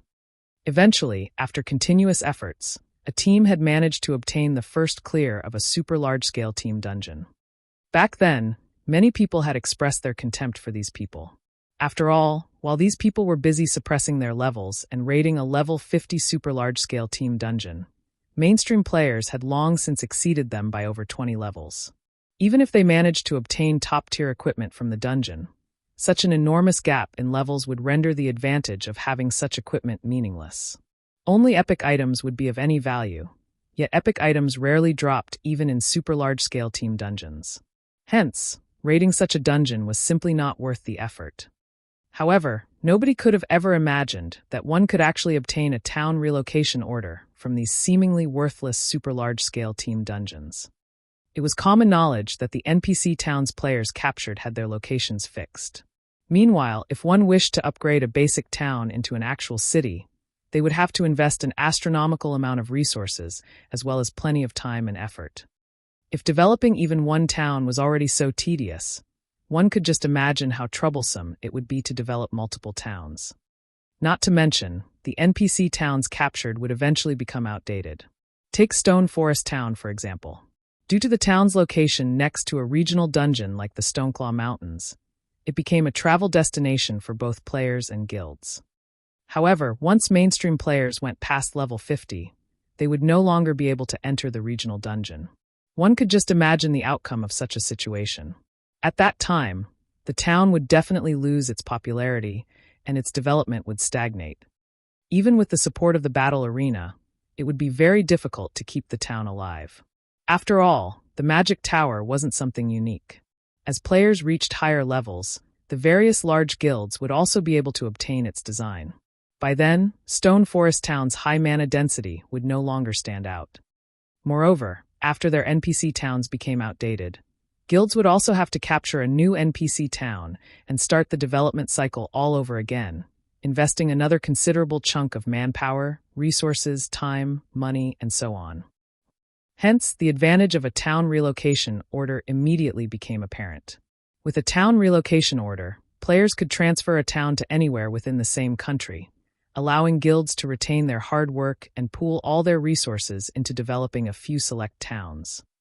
However, the town relocation order was a unique reward for obtaining the first clear of a super large-scale team dungeon.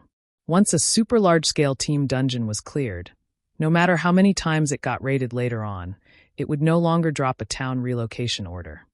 Currently, mainstream players were approaching level 50. Even if independent players of other kingdoms and empires found out about Stone Forest Town's existence, they would take this aspect into account when considering whether they should migrate over or not. This was also the reason why, despite the various superpowers being greatly envious of the profits Stone Forest Town was raking in, they did not make any actual moves to take it. However, if Stone Forest Town could relocate to a map that was even more suitable for current independent players, its attraction would definitely increase exponentially.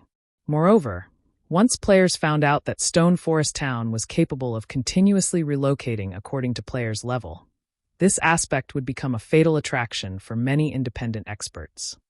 At that time, just the amount of magic crystals Stone Forest Town could rake in through the battle arena would be astronomical. Hence, Shifeng had to obtain the town relocation order no matter the cost. Following which, Shifeng and Phoenix Rain signed a contract. He used a bottle of soul water as the deposit with the delivery of the remaining 9 bottles, pending the contract's completion. Phoenix Rain did not particularly mind this condition. After all, the soul water did not have a particular effectivity period. It could be used at any time. Moreover, the spellcasting secret technique tablet had been used once already, so she would have to wait for a month before she could send anyone else in. By then, the 10 bottles of soul water would have long since entered her hands. Inside the dense forest a short distance away from Stone Forest Town. Due to the opening of the traffic route to Stone Forest Town, as well as the hiring of the temporary carriages, the number of players and NPC merchants going to Stone Forest Town had increased significantly. Right now, the traffic route itself was already a part of the Stoneclaw Mountains scenery. At this moment, over 100 carriages were traveling through the dense forest. There were even advanced carriages among them, which were completely different from the temporary ones hired by Zero Wing. Meanwhile, their passengers were all very high-leveled, with even the lowest among them at level 40. If placed in a large guild, they all would be elites at the very least. Vice Commander, these people are too strong. We should wait for the next batch. A level 41 gray-clad assassin, hidden in the dense forest, quietly suggested to the level 42 ranger, carrying a dark gold longbow, standing before him. Damn it! How many groups has it been already? The resolute man carrying the longbow exclaimed in frustration. If I had known something like this would happen, I would have swapped hunting areas with the Demon Soul Guild. We'll lose out on making a fortune at this rate. The various dark guilds mingling in Starmoon City had already signed a contract with Heaven's Burial, stating that they would dispatch their members to kill the players operating around Stone Forest Town, using this as an opportunity to strike down Stone Forest Town's development. Originally, this should have been a good deal for them. After all, plenty of independent players and teams were traveling to and from Stone Forest Town. They did not lack prey at all. However, just an hour ago, Stone Forest Town had suddenly made an announcement that directly disrupted their guild's business. Stone Forest Town had revealed that it was going to replace its carriages with better ones, as well as increase the rewards for the tournament held at the battle arena. For the mini-tournaments held every day, anyone that managed to become the champion of the said tournament would obtain not only top-tier weapons and equipment as a reward, but also magic crystals and advanced mana armor kits. The top 3 players would receive similar rewards except for the advanced mana armor kit. Most importantly, however, players that became champions of the mini-tournament would get to live in a private suite on the battle arena's 7th floor for 10 days. The battle arena would also hold a large tournament once every 15 days, and the rewards for the champion were even more terrific. Aside from being able to obtain weapons, equipment, and advanced mana armor kits, the champion would have the opportunity to inherit a combat technique as well as live in a private suite on the 8th floor, which was also the top floor of the battle arena, for a month. Meanwhile, the top 5 players would also get to live on the 8th floor for a month. The quality of weapons and equipment awarded, as well as the quantity of advanced mana armor kits, would vary depending on their rank. In addition, those that received a private suite would have complete management over their own suites. As long as they had the money, they could spend some coins at the Adventurers Association and have the association construct a magic array in their suite to allow them to use return scrolls to teleport back to their room. This was an entirely new benefit. In the past, the rooms were only loaned to players temporarily. Now, however, players would become the contracted owners of the private suites for the entire duration of their stay. Due to the introduction of these several factors, a large number of powerful independent experts who were initially only a little interested in moving to Stone Forest Town took action right away. This development became the misfortune of dark players. After all, among the several groups of players that had entered Stone Forest Town so far, not a single one of them should be provoked.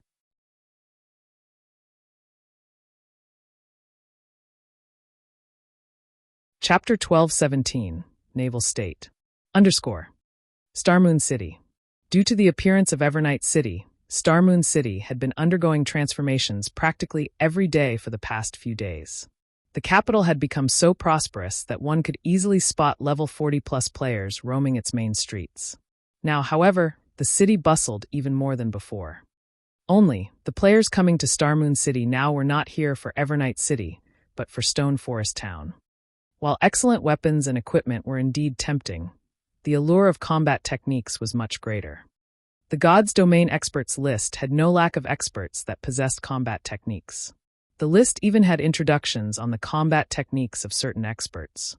Hence, combat techniques were not foreign to independent players and were something many independent experts very much wished to learn. However, combat techniques were different from system-made skills, which were readily obtainable as quest rewards or monster drops. Players needed to learn the techniques by themselves. Moreover, combat techniques were not easily learned. Unless one was the core member of a large guild that possessed the legacy of a combat technique, the guild would not be willing to teach them at all.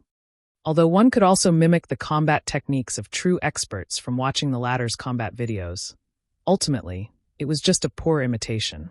Without understanding the true meaning of a combat technique's movements, one would not be able to unlock the true potential of the said technique. And the more powerful a combat technique was, the more difficult it would be to understand it fully. As for creating their own combat technique, that was easier said than done.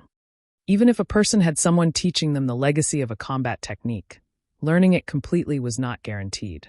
Meanwhile, creating an entirely new combat technique was something only geniuses among geniuses could accomplish. Hence, now that Zero Wing had publicly announced that it was using the legacy of a combat technique as the reward for the Battle Arenas tournament, how could independent players not be tempted? Not to mention, one could also get their very own house, aside from the combat technique, through the tournament. As long as they set up a magic array in their own houses, they could easily teleport back to Stone Forest Town, forgoing many wasted hours traveling to the town. With this, even if they were leveling up in an entirely different country, their leveling speed would not be affected whatsoever. On the contrary, they could even improve their strength through the battle arena, killing 2 birds with 1 stone. With such excellent benefits, Even players operating in another country would find it worthwhile to visit Stone Forest Town. Meanwhile, at the second-floor bar of Star Moon City's teleportation hall, several cloaked players were currently observing the situation inside the establishment. Zero Wing sure is capable. They've even managed to come up with such a method, generously letting outsiders learn combat techniques. Leader, if we continue letting Zero Wing develop like this, we'll be disobeying the commander's orders. Should we take action now? An elegant, cloaked female assassin asked, smiling as she looked at the refined-looking male elementalist before her. If Shifeng were present, he would definitely find this elementalist very familiar, as this elementalist was none other than Cleansed Maple, one of Miracle's peak experts. It is indeed about time for us to take action. Those useless dark players don't pose any threat to Zero Wing whatsoever. Since we can't locate Zero Wing's upper echelon right now, let's strike at their elite teams instead. However, Stone Forest Town is still a big problem for us, so let's have the others disguise as dark players and hunt the players operating around the town. When the time comes, those hidden Zero Wing experts will have no choice but to reveal themselves, Cleansed Maple said slowly. What about the super guilds that are paying attention to Zero Wing? The female assassin asked as she sent a glance at several cloaked players present in the first-floor hall. Zero Wing's performance at the Dark Arena had simply been too eye-catching. This was especially true for the weapons and equipment the guild possessed. Hence, the superpowers targeting the items Zero Wing's experts wore definitely weren't limited to Miracle alone. So far, they had already discovered 3 superpowers, in addition to many first-rate guilds, targeting Zero Wing. To Miracle, though, their only opponents were still the 3 superpowers, as first-rate guilds were no different from ants to them. Don't worry about them. The more the merrier. When the time comes, leak some information to them. In any case, we aren't aiming for weapons and equipment. We only want the disbandment of Zero Wing. Cleansed Maple laughed nonchalantly. Thousand Miles had already clearly stated that what he wanted were the talents of Zero Wing, not the items they wore. Of course, it would be good if they could obtain those as well. Understood.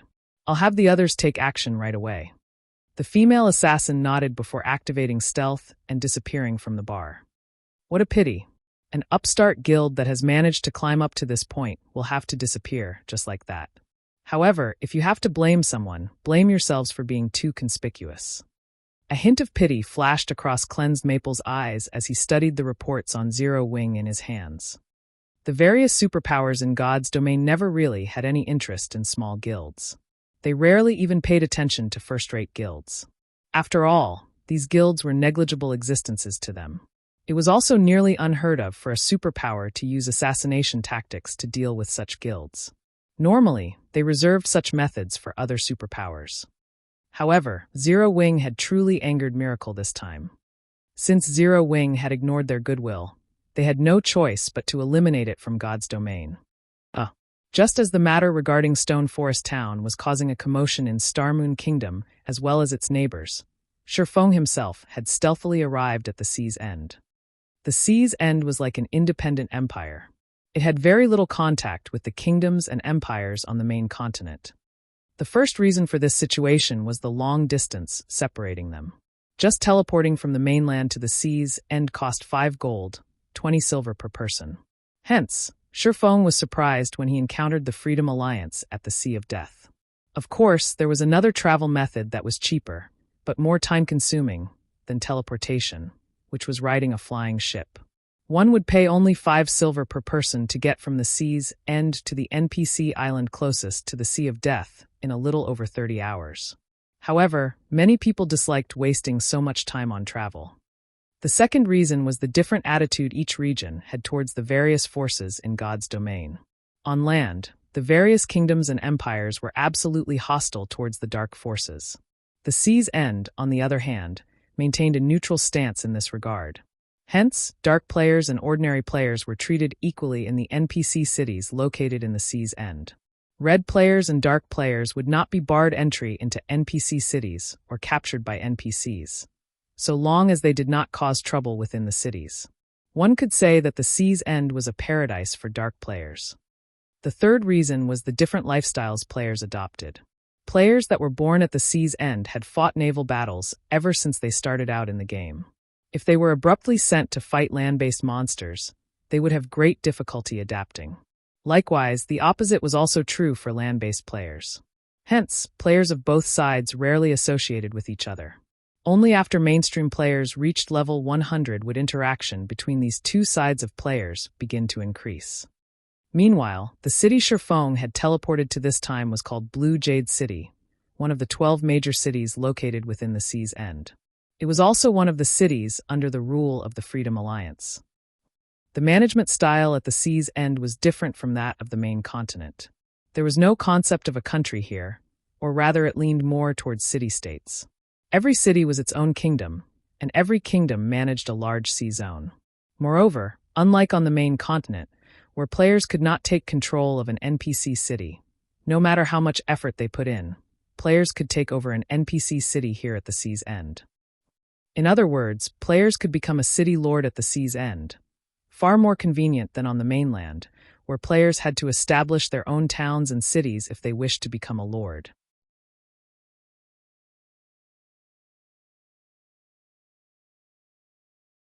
Chapter 12:18, Sea God's Blessing.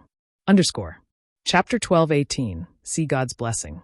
As soon as Sherfong exited the teleportation hall, the sight of an azure sky greeted him. Beneath the hill that the teleportation hall sat on, he could see various ships docked around the island. There were also a large number of players at the port, shouting for parties. Team looking for level 40+ players to hunt giant armored beasts for a quest. We already have 4 advanced speedboats prepared. Veterans only. Noobs stand aside. Forming a party to Red Reef Bay to farm red corals. Level 39 and below, do not disturb. Level 41 Shield Warrior looking for a party for the underwater temple. I own an advanced speedboat. Fleet heading to Black Mist Sea to grind for magic crystals. We have a bronze speedboat leading the fleet. We're currently still missing 2 advanced speedboats. Those with advanced speedboats, come apply quickly. Over 4,000 players crowded the port, looking to form parties. The scene resembled a lively market. Moreover, unlike land-based players, the players here put more importance on levels and the quality of the speedboats they possessed rather than combat standards when forming parties. As long as a player owned an advanced speedboat, they would be highly sought after by parties. Advanced speedboat owners here were the equivalent of expert players on land. If one possessed a bronze speedboat, they would be the equivalent of a famous celebrity and become the center of attention. There sure are a lot of players who own advanced speedboats here. With a glance, Sherfong discovered that roughly 10% of the ships docked at the port consisted of advanced speedboats. In contrast, one could rarely see even ordinary speedboats over at the Apocalypse Empire, much less advanced speedboats. Moreover, aside from the much higher standards of the ships here, the players were also considerably high-leveled. Sherfong could spot plenty of level 40+ players roaming the streets. At such a level, players would already be considered an expert in Starmoon Kingdom. Here, however, they were only average. However, although the players here were very high-leveled, the local businesses were not very developed. As Sherfong walked through the streets of the city, he did not spot many shops operated by players. There were even fewer items produced by players. Instead, he saw many players setting up stalls along the streets. The situation here was completely different from the NPC cities on the main continent, which barred players from randomly setting up stalls on the streets. On the main continent, if players wished to sell the items they had, they could only do so by shouting out the name of their products. Stalls, on the other hand, did not require players to do so, as they allowed customers to view the vendor's products. After taking a look at several dozen stalls, Sherfong noticed that the merchandise were either items dropped by monsters or harvested materials. There was not a single item made by lifestyle players at all. Sure enough, the development of subclasses for maritime players is much slower. Sherfong smiled faintly. In the past, he had practically spent his entire career in God's domain playing on land. Hence, he was not particularly familiar with the situation at the sea's end. His knowledge consisted of general information. Moreover, in the past, by the time he arrived at the island cities of the sea's end, many of these island cities had already been developed. The island cities back then were completely different from the current impoverished state before him. After all, there were much more resources available out at sea than on land, as well as plenty of unique resources. Hence, the NPC island cities in the past had all flourished magnificently, and one could see all sorts of naval merchant fleets and luxurious shops. However, after giving the matter some thought, he found the situation reasonable. In reality, the development of subclasses of naval players was not slower than those on land. It was just that, due to the butterfly effect from his having developed the subclasses in his guild early on, the players on the main continent started shifting their focus towards subclasses a lot sooner than the maritime players. While Sherfone was investigating the prices of products in Blue Jade City, a large crowd suddenly formed in the business district. Many players who saw this scene revealed excited expressions on their faces before promptly rushing into the crowd as well. Sherfone grew curious at this situation. Buying runic fragments in bulk today. Buying each stack for 6 silver. First come, first served. In the next moment, a slightly chubby, middle-aged man with a small mustache on his face walked out of a 3-story shop, a smile on his face as he shouted a series of words. Immediately, the surrounding players flooded into the shop. Damn it, we're too late again. There are just too many competitors here. Can't the House of Seas buy a little more runic fragments each day? I've already been waiting here for an entire day now, yet I still haven't managed to sell my stockpile. There's no helping this. Only the House of Seas is willing to buy those fragments at a high price. If we sell the fragments to NPC merchants, we'll only get 40 copper per stack. I already have 20 stacks collected. If I can sell them all, I can get 1 gold, 20 silver. With that money, I can buy myself a nice set of equipment. After a short moment passed, the crowd of players that flooded into the shop called House of Seas came out, the majority of them with disappointed expressions on their faces, having apparently failed to sell their runic fragments. Runic fragments? Sherfone could not help but recall matters regarding the runic fragment. I remember that it should be an item dropped by sea monsters. On its own, it isn't of any particular value. The only use it has is the synthesis of runic crystals. However, the synthesis rate is considerably low. Even master alchemists would have a success rate of only 10%. Could the House of Seas be trying to synthesize runic crystals? The runic crystal was an item unique to the sea. It was categorized as an energy crystal and was roughly similar to the magic crystal. Only the amounts of mana stored in the 2 types of crystal were different. The amount of mana contained within a magic crystal was a lot higher. A runic crystal contained roughly 2/3 the amount of mana of a magic crystal. However, a runic crystal wasn't even worth half of a magic crystal. Currently, runic crystals should sell for 10 silver each.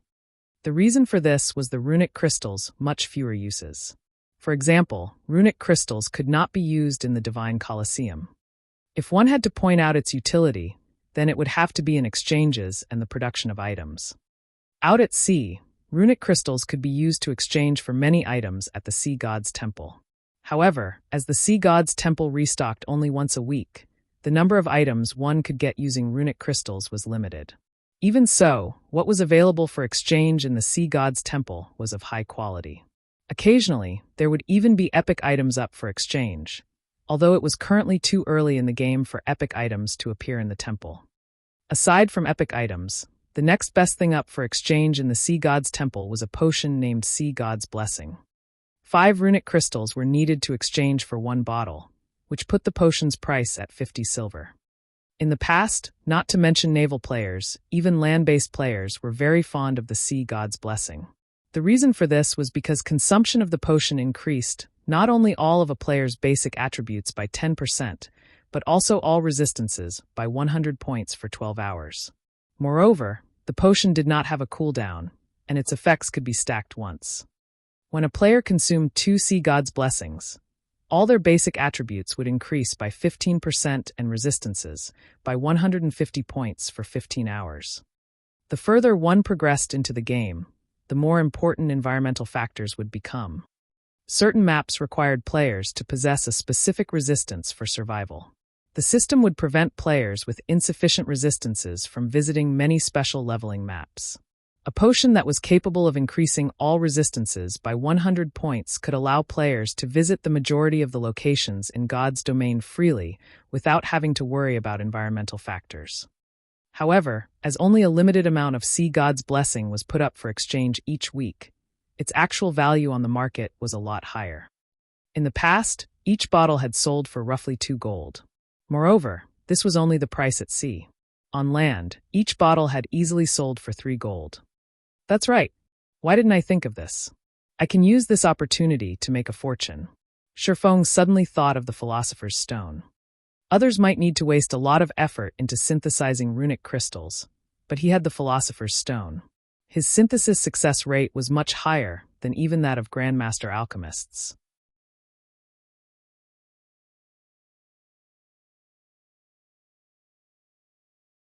Chapter 1219, Gathering of Warlords. Chapter 1219, Gathering of Warlords. Although Shifeng had such thoughts, he did not hurry to collect runic fragments. The runic fragment was a common drop at sea. Hence, purchasing a large amount from players would be straightforward. Besides, his primary objective in visiting the sea's end this time was not to collect runic crystals, but the legacy of the sea. Following which, Shifeng hurried towards the meeting place he had arranged with Passing Monarch.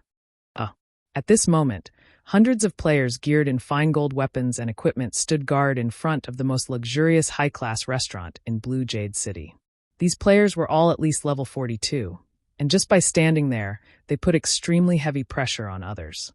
The passers-by only sent a few glances at these players before scurrying away, nobody daring to enter this restaurant.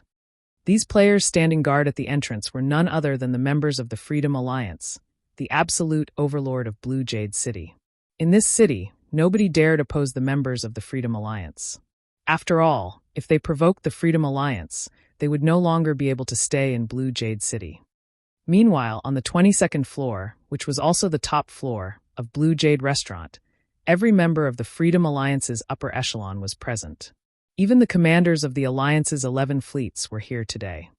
At this moment, a beautiful woman dressed in luxurious, red mage robes walked up to Passing Monarch and said in a quiet tone, "Commander Monarch, our independent fleets will be depending on you this month. If we let those guild-formed fleets surpass us, our fleet's standings in the Alliance will definitely suffer." Although this woman's appearance was not as flawless as Gentle Snow's, she was the only female commander within the entire Freedom Alliance 100 Leaves. In response, Passing Monarch simply nodded silently. In reality, he did not fully believe 100 Leaves' words. Those capable of becoming the commander of a fleet within the Freedom Alliance definitely shouldn't be underestimated. Not to mention, the rise of 100 Leaves' fleet had been rapid. Initially, she and her fleet had joined the Freedom Alliance as the 11th fleet. Now, her fleet was already the 8th fleet. Her fleet's improvement speed was simply staggering. Most likely, her fleet would reach the rank of 5th fleet or even 4th fleet before long, perhaps even surpassing his 3rd fleet one day. However, 100 Leaves' words were also partially correct. If their fleets, which were formed by independent teams, did not perform well and failed to obtain any legacies, their standings in the Alliance would no doubt suffer tremendously. The power structure of the Freedom Alliance was very complex. Although it was an alliance, it comprised 11 groups that fell into 2 main camps: the fleets formed by independent adventurer teams and the fleets of small guilds. Normally, the 2 camps would compete for the resources obtained by the Freedom Alliance as a whole. However, due to the small guild camp managing to acquire a legacy in their previous joint expedition, while the independent camp failed to get any, the independent camp's situation deteriorated significantly. If the independent fleets could not reduce the disparity during this expedition, their position would definitely worsen in the next distribution of profits. I heard that the 2nd Fleet and 4th Fleet have joined forces, and even managed to recruit the help of quite a few powerful experts. Once we enter the secret land, you'll have to help out the 8th Fleet, Commander Monarch, 100 Leaves said as she sent a glance at several people seated across her. These people were none other than the commanders of the 2nd and 4th Fleet and the experts they had hired to assist them this time. However, as these experts were wearing black cloaks, she couldn't determine their identities. "Commander Leaves, you jest. Once we enter the secret land, I'm afraid that it'll be us who will be relying on you for help. I've heard that Commander Leaves has managed to employ the help of the Super Guild Sacred Temple this time. I expect that even if we united the strength of the entire Freedom Alliance, we wouldn't stand a chance against the Sacred Temple," Passing Monarch said, his gaze shifting to the woman standing beside 100 Leaves. Although the woman had hidden her identity using a black cloak, the aura she exuded was no laughing matter. He had only ever felt such an aura on Demon Island. Moreover, his recent trip to the Sea of Death had enlightened him about many things. The fact that God's domain was massive, and that the various superpowers of God's domain were extremely powerful. They were far more powerful than he had previously imagined them to be. He had realized this just by watching the battle on Demon Island. When he and his companions went up against the Flower of Seven Sins members, they had been utterly powerless to retaliate. Yet now, through some unknown means, 100 Leaves had actually managed to get help from the Super Guild Sacred Temple. In the next fleet ranking, the fleet 100 Leaves commanded would most likely rank second out of the 11 fleets in the Freedom Alliance. As for getting first place, that was unlikely to happen. The reason for this was the commander of the First Fleet, who was the man that personally formed the Freedom Alliance. The First Fleet was also the first one to obtain the Legacy of the Sea. Even now, Passing Monarch had yet to uncover the identity of the mysterious supporter backing the First Fleet. Just as Passing Monarch and 100 Leaves were conversing with each other, the Second Fleet's commander, Identical Summer, and the Fourth Fleet's commander, Heavenly Spider, were likewise chatting together but with sneers on their faces. Haha, Monarch, that fool. He actually went to the Sea of Death and got all 4 of his bronze speedboats heavily damaged. Even now, the speedboats have yet to be fully repaired. With this, Third Fleet no longer poses a threat to us.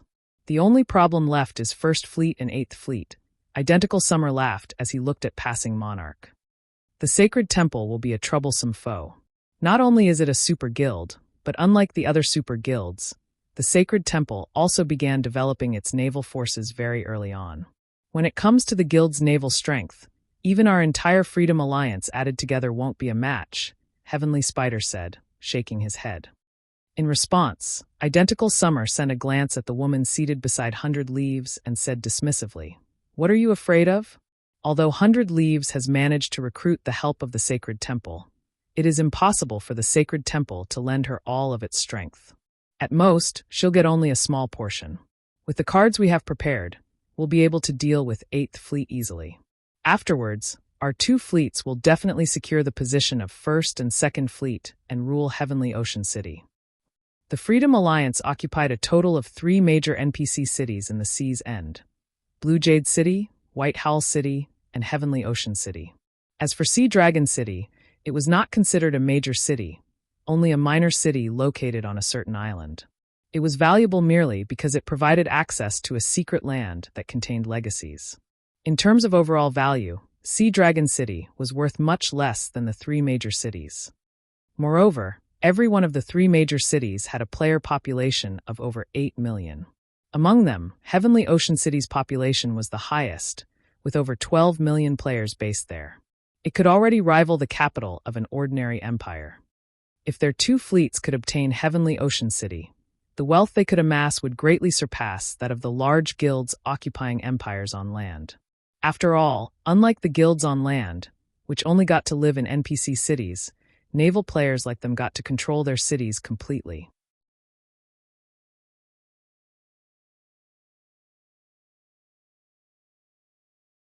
Chapter 1220, Discovered. Chapter 1220, Discovered. Inside the elegant hall, the Freedom Alliance's various commanders all had their own plans. They were all brimming with confidence about obtaining the legacy of the sea this time. Just as the various commanders were conversing with each other, the female elementalist Blue Joy led Shifeng into the hall. Although Shifeng's appearance was not particularly conspicuous, as he looked just like the many other cloaked players within the hall, he still attracted everyone's attention. This person came in with Blue Joy. He should be the expert Monarch recruited to help, right? Sure enough, Monarch really did come prepared. But why is there only one person? The various fleet commanders began quietly discussing Shifeng as they looked at the swordsman walking towards Monarch. The fact that Passing Monarch managed to become the commander of the Freedom Alliance's 3rd Fleet showed that his individual strength was extraordinary. Otherwise, the other fleets would have long since overtaken his fleet.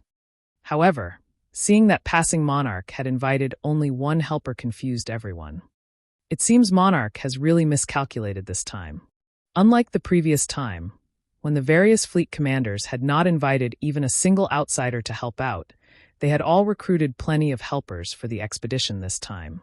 Even the lowest ranked among them had invited over 10 people, while some had actually invited over 40 people. "Brother Yifeng, did you come alone this time?" Passing Monarch asked quietly, feeling greatly perplexed as he looked at Shifeng walking over to him. Although he had invited Shifeng, he never said that only Shifeng alone could join.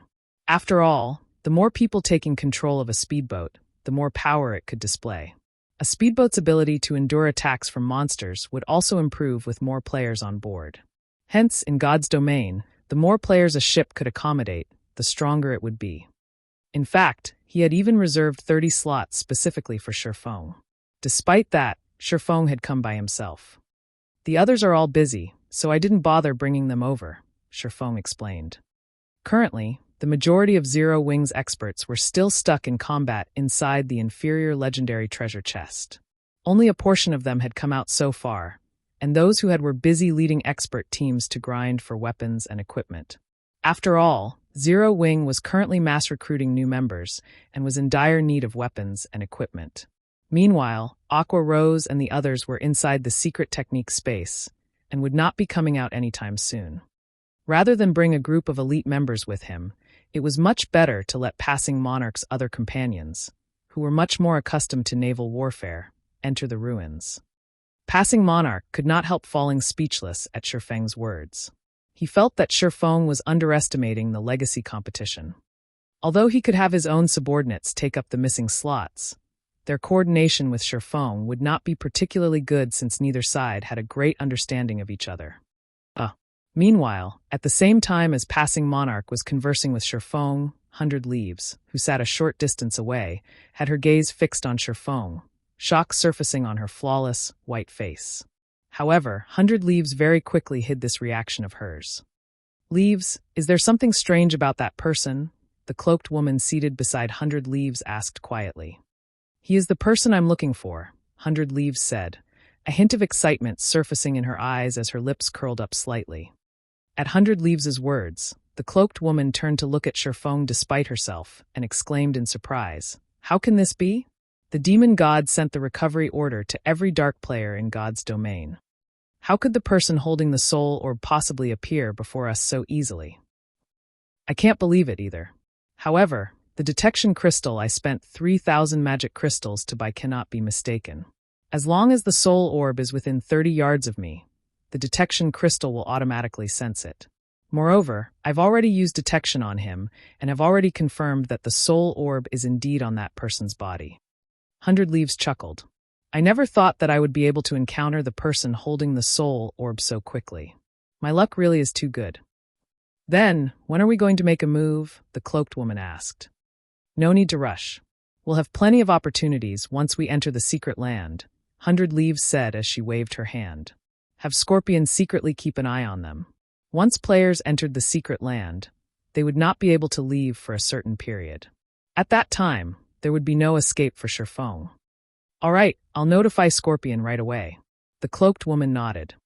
If Passing Monarch heard the conversation between 100 Leaves and the cloaked woman right now, he would definitely be shocked.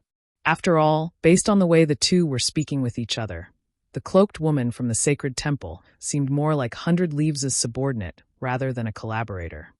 However, shortly after everyone began talking about Shifeng, the entire hall fell silent once again as it was nearly time for them to set out for Sea Dragon City. At this moment, a refined middle-aged man dressed in white robes entered the hall. Walking behind him were two robust men, a level 43 ranger with a dark gray longbow slung over his shoulder, and a level 43 guardian knight with a massive, white-boned shield on his back. The two could easily rank near the top of the ranking list of any empire in God's domain.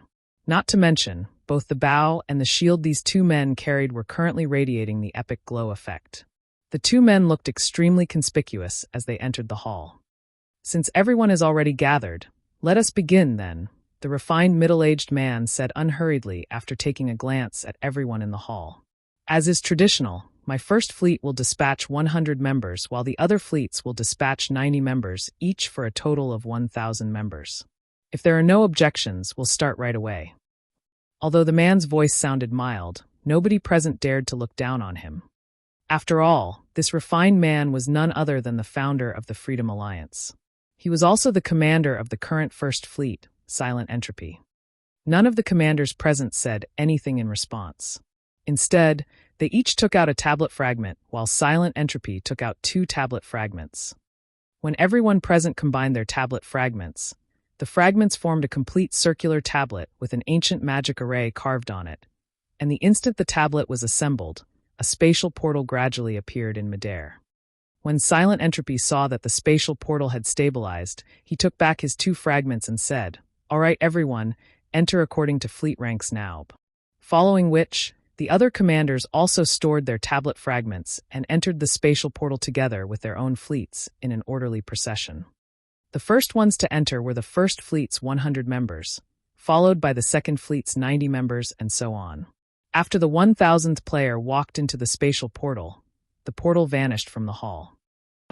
The instant Sherfong entered the secret land, before he could even see where he had been transported to, the sound of a system notification reached his ears. "System, you have entered the secret land beneath Sea Dragon City. You are not allowed to leave before 6 hours have passed. After 10 hours have passed, you will be automatically transferred out of the secret land." When the system notification came to an end, Sherfong was finally able to see his surroundings clearly. He was currently standing in the middle of a massive cavern with an ink-black lake encircling his location.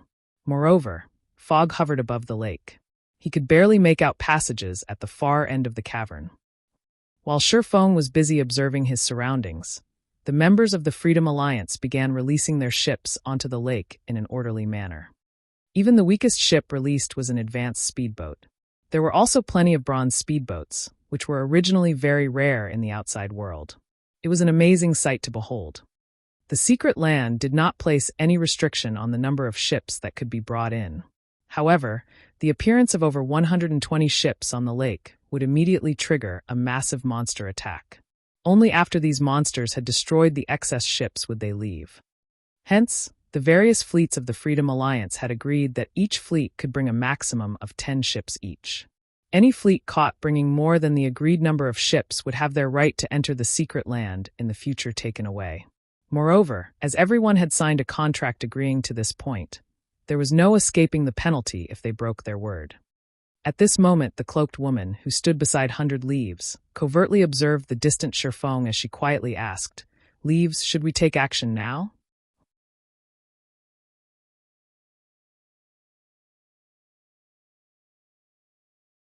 Chapter 1221, Hidden Strength.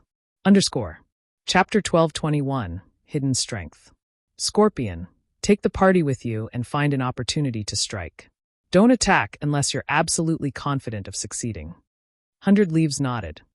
After entering the secret land, aside from the starting point, there would not be many places where their various fleets would encounter each other. Only those that chose to go down the same legacy path would get to meet again at the rest point, where players could escape the harassment of monsters, located in the middle of each legacy path. Aside from these 2 locations, there would be no other opportunity to strike at Sherfong. Therefore, the time before the various fleets decided on the path they would take would be the perfect time to strike. Although attacking Sherfong would also mean severing all friendly relations with Passing Monarch, she was willing to take this loss to complete the demon god's quest. The party? Is there really a need for that? He is just one person. I alone am enough to kill him, the black-clad assassin said contemptuously as he sent a glance at Sherfong. He was a peak expert the Sacred Temple had dispatched to protect 100 Leaves in secret. He was also a peak assassin known to practically everyone in the outside world, as he was ranked 69th on the God's Domain experts list. In the entire God's Domain, the number of peak experts capable of stopping his assassination could be counted on the fingers of both hands. Killing an unknown brat would be a piece of cake for him. There was no need to mobilize the entire security party at all. In order to ensure 100 Leaves' safety, the 6 members of the security party usually took turns protecting her. Moreover, even the weakest of them was at the half-step flowing water realm, while most of them were at the flowing water realm. Having all 6 of them take on a random kid was akin to humiliation to them. At this time, the other 5 members of the security party also nodded in agreement with Scorpion's words. Just having their party leader take action could already be considered an overestimation of Shifeng's abilities. After all, not a single person in the entire sea's end could stop their leader's assassination tactics. There's no harm in being careful. This quest is very important to me. If I succeed, I might be able to improve further, 100 Leaves said in an extremely stern tone. Immediately, Scorpion and the others shuddered as massive pressure washed over their bodies. Meanwhile, only Scorpion and the security party members felt this pressure, as it was not the result of a difference in strength, but a difference in status. I understand, Scorpion said hurriedly, realizing the gravity of the matter. The other members of the security party also nodded promptly, not daring to speak another word. Following which, Scorpion and the others activated stealth and approached Shifeng from different directions, clearly intending to form an encirclement, which would give Shifeng no opportunity to escape alive. Just as Scorpion and the others were gradually closing the distance to their target, Shifeng released the Swift Dragon speedboat. The instant the Swift Dragon speedboat appeared, a storm stirred up the previously peaceful waters, a massive vortex forming in the water. The entire cavern shook as if it would collapse at any moment. What's going on? Everyone automatically went on alert. Danger plagued the entire secret land. It was not uncommon for a single mistake to result in death. Now that such a huge commotion occurred in the cavern, how could everyone not feel frightened? Look at the distant grotto, a ranger with good eyesight suddenly shouted. Immediately, everyone turned to look at the grotto in the distance. At this moment, the strong gusts of wind blew away the fog filling the grotto. Although the situation inside the grotto was not entirely clear, everyone could still see what had happened. The cavern, which originally had 12 grottos leading out of it, had another one added to it, taking everyone unawares. Meanwhile, the entrance of this grotto was extremely large. What? How can this be? This scene came as a tremendous shock to everyone. The Freedom Alliance had already done their research on the situation inside the secret land. It had a total of 12 legacy paths, and each entrance leading to these paths differed in size. The paths were divided into 3 groups, those with entrances with a diameter of 20 yards, a diameter of 30 yards, and a diameter of 50 yards. The larger the entrance of a path was, the more danger one would encounter inside that path. This was the conclusion the Freedom Alliance had drawn after their last expedition, because every fleet that had entered the 50-diameter paths had failed to set foot into the inner area of those paths. On the other hand, the first fleet, which had chosen a 20-diameter path, had managed to pass all the way through. Meanwhile, the new entrance that appeared had a diameter of at least 100 yards. It could easily accommodate 4 speedboats moving in parallel. How can this be possible? There wasn't such a path the previous time we were here. Passing Monarch had a conflicted look on his face as he stared at the massive grotto. His reaction was because this new grotto might be the greatest secret of the Sea Dragon secret land. Only he did not know whether he should choose this path or not, because it went without saying that this path was undoubtedly the most dangerous one. Nevertheless, if he did not enter this path, there might not be another chance to do so in the next expedition. After all, no such situation occurred during his last visit here. It was uncertain whether this grotto would appear again in the next expedition or not. A chance. Haha. Our chance has come. Identical Summer was inwardly ecstatic at this situation. Sending a private message to Heavenly Spider, he said, "This is our chance. If we obtain the strongest legacy in the Sea Dragon secret land, no matter how many times Entropy and the others enter this place, they will never be able to compete against us for Heavenly Ocean City. But I'm afraid the difficulty of conquering it will be quite significant," Heavenly Spider, the commander of 4th Fleet, said somewhat worriedly. "What's there to be afraid of? Don't forget, we still have that," Identical Summer said nonchalantly. "If we don't give it a try now, we might not get another chance in the future." Saying so, Identical Summer took out a glass bottle and immediately began chanting an incantation. Suddenly, a small sailboat with 2 main sails appeared on the surface of the water. Before the sailboat's massive size, even a bronze speedboat looked no different from a small rowboat. Is this Summer's trump card? The other fleet commanders' jaws dropped when they saw the small sailboat. Until now, there had been no news of anybody in possession of a small sailboat. Passing Monarch and 100 Leaves, who stood at a distance, frowned when they saw this scene, their complexions turning somewhat ugly. A small sailboat was on an entirely different level from a speedboat. If a speedboat could be considered a machine gun, then a small sailboat was akin to a tank. The latter could completely suppress the former. A small sailboat could even go up against a great lord-ranked sea monster easily. The reason for this was because a sailboat could accommodate many more passengers. Haha, we'll be going ahead. As soon as the small sailboat was released, Identical Summer and his crew immediately boarded it and dashed towards the largest grotto without hesitation. Although the small sailboat he had was only common rank, its speed was not something speedboats could keep up with. Moreover, it could accommodate up to 100 passengers at a time, allowing them to carry a lot of MTs to tank the damage from bosses. After including the 8 bronze speedboats their 2nd and 4th fleets possessed, they were definitely the strongest fleet in the entire Freedom Alliance right now. As expected of Summer. His preparation is indeed amazing, Silent Entropy laughed. He then took out a glass bottle from his bag and began chanting as well. In the blink of an eye, another small sailboat appeared before everyone. The commander of 11th Fleet boarded the sailboat together with Silent Entropy without hesitation. The small sailboat then promptly chased after Identical Summer's fleet. Meanwhile, in terms of strength, Silent Entropy's fleet was even stronger as it had 9 bronze speedboats in total. The commanders of the other fleets were dumbfounded. Although they knew that the top-ranking fleets had hidden a lot of their strength, they had never suspected that those fleets had hidden this much. Silent Entropy. Identical Summer. 100 Leaves' eyes were filled with anger as she glared at the 2 small sailboats disappearing into the largest grotto. Originally, she had planned on directly becoming the first fleet of the Freedom Alliance in this expedition. Now, however, those 2 people had ruined her plans. Leaves, Passing Monarch, and the others are also starting to move out, the cloaked woman said as she pointed at Sherfong and the others, whose ships were already heading towards the largest grotto. Have they lost their minds? 100 Leaves was filled with confusion as she looked at the 5 speedboats rapidly moving towards the largest grotto as well.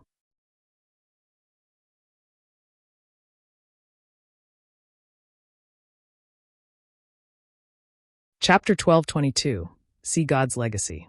Chapter 1222, Sea God's Legacy. Leaves, what do we do now? Give chase. The cloaked woman asked 100 Leaves as she watched the speedboats sail away. They had planned to set off after Scorpion's party killed Sherfong, but they hadn't expected anything like this. Give chase. We cannot let them get ahead of us. 100 Leaves frowned. Reluctantly, she withdrew a pitch-black crystal bottle from her bag. Unlike the others who recited an incantation to release their ships, 100 Leaves threw the black bottle into the water. Plop! When the crystal bottle sank into the water, a massive black magic array appeared on the surface. A small sailboat, even larger than Silent Entropy and Identical Summers, emerged from the magic array, covered in magic patterns. After the 8th Fleet's members boarded, the 10th Fleet joined them on this small sailboat.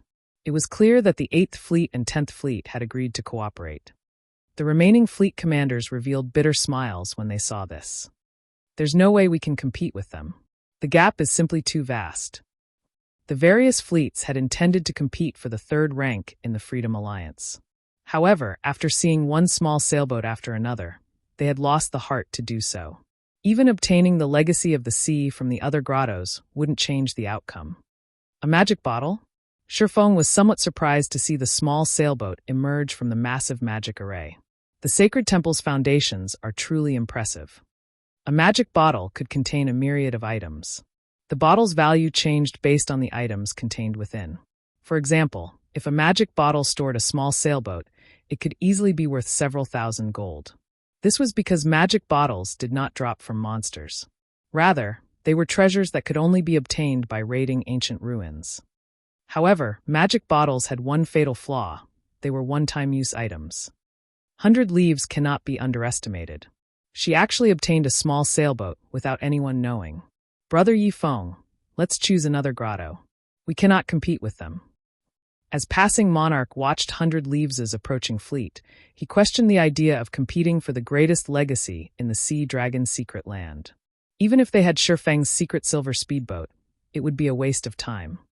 Moreover, now that 100 Leaves had also entered the largest grotto, their 3rd fleet had no competition in the other grottos. They could obtain legacies more easily.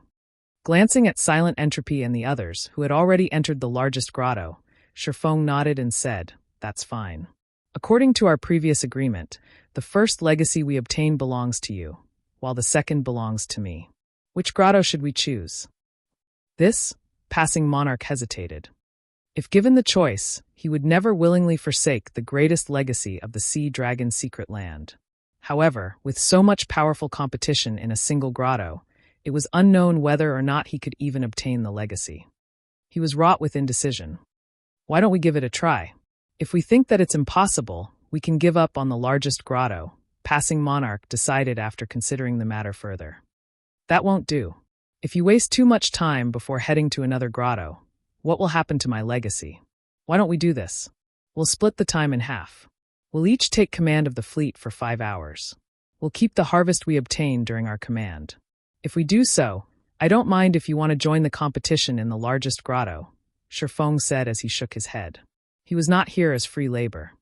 After seeing the situation for himself, he was no longer interested in the legacy of the sea. He had remembered something about the Freedom Alliance's legacy of the sea. In the past, one of the reasons that the Freedom Alliance had been able to move about God's domain's seas uncontested was its large number of players who had obtained the legacy of the sea.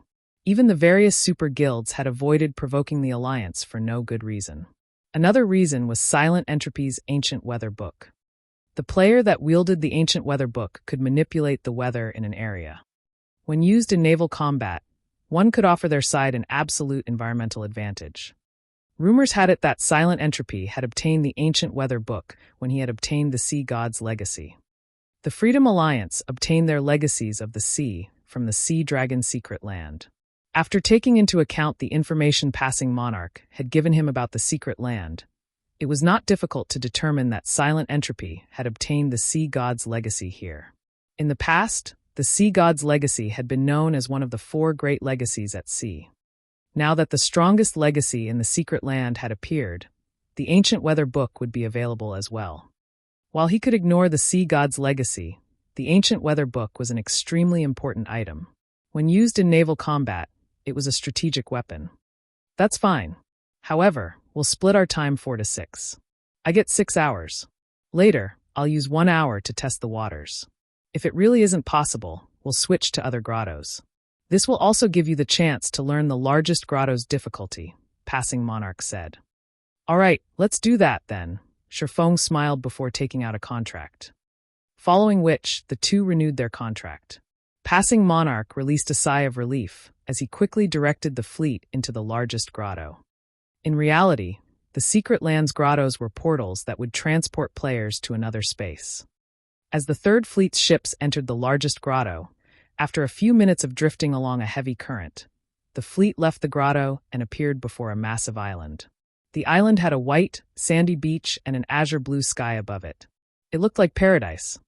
This island was none other than their rest point. Another island waited across from this paradise.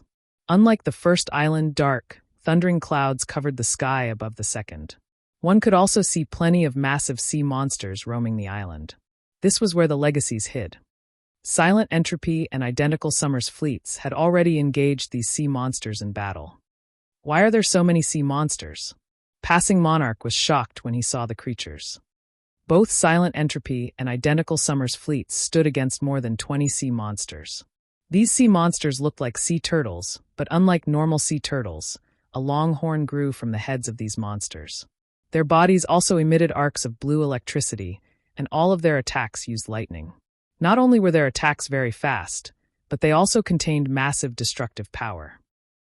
Thunderhorn Beast, Sea Monster Lord. Level 51. HP 35,000,000/35,000,000. Although Silent Entropy and Identical Summer's fleets each had a small sailboat, their ships suffered against so many Thunderhorn Beasts. If not for their small sailboats taking the brunt of the attacks, they would have already been annihilated. Passing Monarch paled at this sight. Speedboats stood no chance against those monsters. The Third Fleet couldn't even reach the island. If they could not get on the island, how were they supposed to obtain the legacy? In the Sea Dragon's secret land, All legacies were in the center of the legacy island at the end of each grotto. The ship's role was to transport the players through the obstacles on the way to the legacy island. However, with so many sea monsters in the outer perimeter, one could just imagine how many sea monsters waited for them around the legacy island. They sure move quickly. At this moment, 100 Leaves had also emerged from the grotto. When she saw the ongoing battle, she simply smiled and said, "It seems this legacy is fated to be mine." In the next moment, the small sailboat and bronze speedboats in 100 Leaves' fleet sliced through the water towards the legacy island, bypassing the Thunderhorn beasts. Roar! As 100 Leaves' fleet entered the outer perimeter, a large group of Thunderhorn beasts broke through the water's surface, attacking 100 Leaves' fleet. Pung! Pung! Pung! A series of lightning strikes bombarded the fleet. However, 100 Leaves' small sailboat showed no intentions of dodging the attacks. Instead, it forged ahead. When the lightning strikes were 30 yards away from the small sailboat, they dissipated into nothing, as if they had met an invisible barrier that nullified magical attacks. In a short moment, 100 Leaves' fleet broke past the blockade and entered the inner perimeter.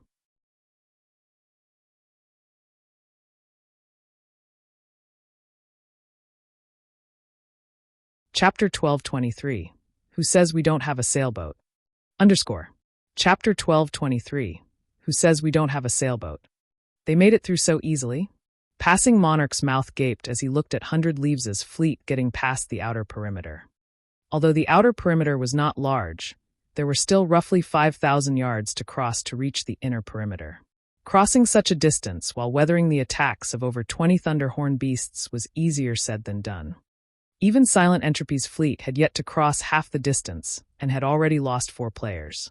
It was clear that Silent Entropy's fleet would lose over 20 people by the time they reached the inner perimeter.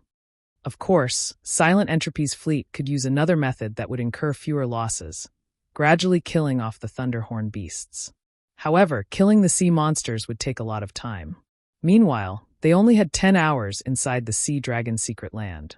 If they wasted 1 or 2 hours in the outer perimeter, they would have to waste even more time in the inner perimeter. By the time they reached the Legacy Island, they would have already run out of time to search for the legacy. Seeing 100 Leaves' fleet enter the inner perimeter, Identical Summer grew anxious. The legacy on the island was on a first-come, first-served basis. The sooner one reached the island, the higher their chances were of obtaining the legacy. All MTs, take turns activating your life-saving skills. We're forcing our way through. Identical Summer commanded, gritting his teeth. A group of 6 MTs stormed the small sailboat's deck, receiving the Thunderhorn beasts' attacks. The ship blasted away any monsters in their way with cannon fire. Silent Entropy's side fared far better than the other fleet. Silent Entropy had used a Tier 3 defensive magic scroll to receive the level 51 Lord's attacks. By the time both fleets had reached the inner perimeter, the difference between Silent Entropy and Identical Summer's fleets was obvious at a glance. Silent Entropy's fleet hadn't lost a single player. On the other hand, Identical Summer's fleet had lost 17 players, with 5 of them being MTs. The players that died would automatically resurrect on the Rest Island. They would not be able to rejoin the main force, and would have to wait for their companions to retrieve them or be sent out of the secret island once time was up. Fortunately, the death penalty in the secret land was similar to that of dungeons. Hence, players that died would only lose a small portion of their EXP. "Commander, are we still waiting?" Blue Joy asked Passing Monarch, a hint of worry in her eyes. It was obvious that she was not optimistic about their chances of breaking past the outer perimeter. "Forget it. It's too difficult.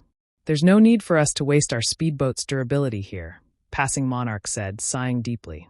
In the end, he decided to give up on the greatest legacy, as this area was far more challenging than he had imagined. With their fleet's strength, they had no hopes of reaching the Legacy Island. "Hold up," Shifeng said suddenly.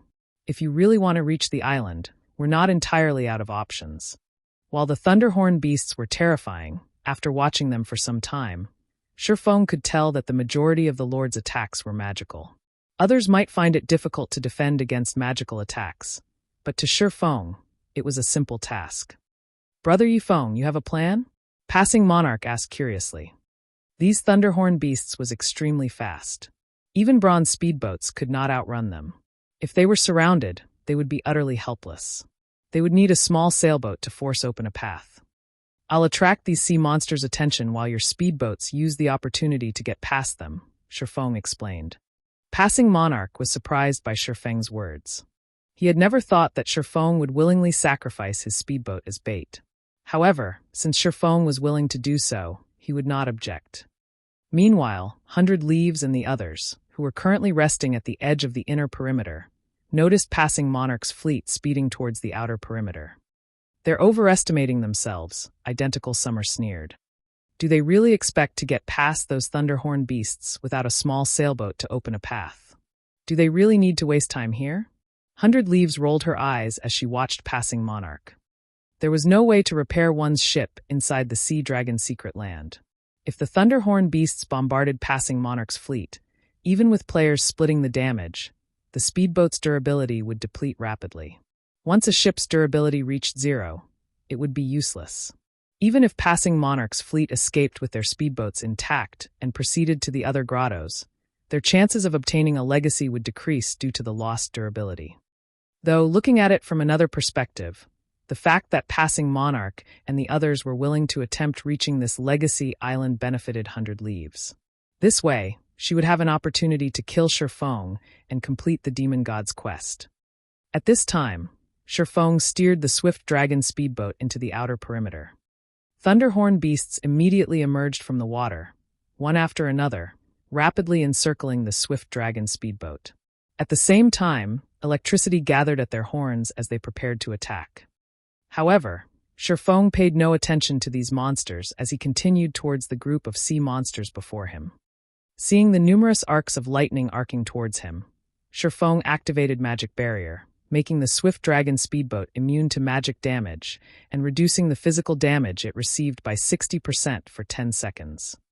After blocking the attacks, the swift dragon speedboat arrived before the group of thunderhorn beasts, letting the sea monsters surround it.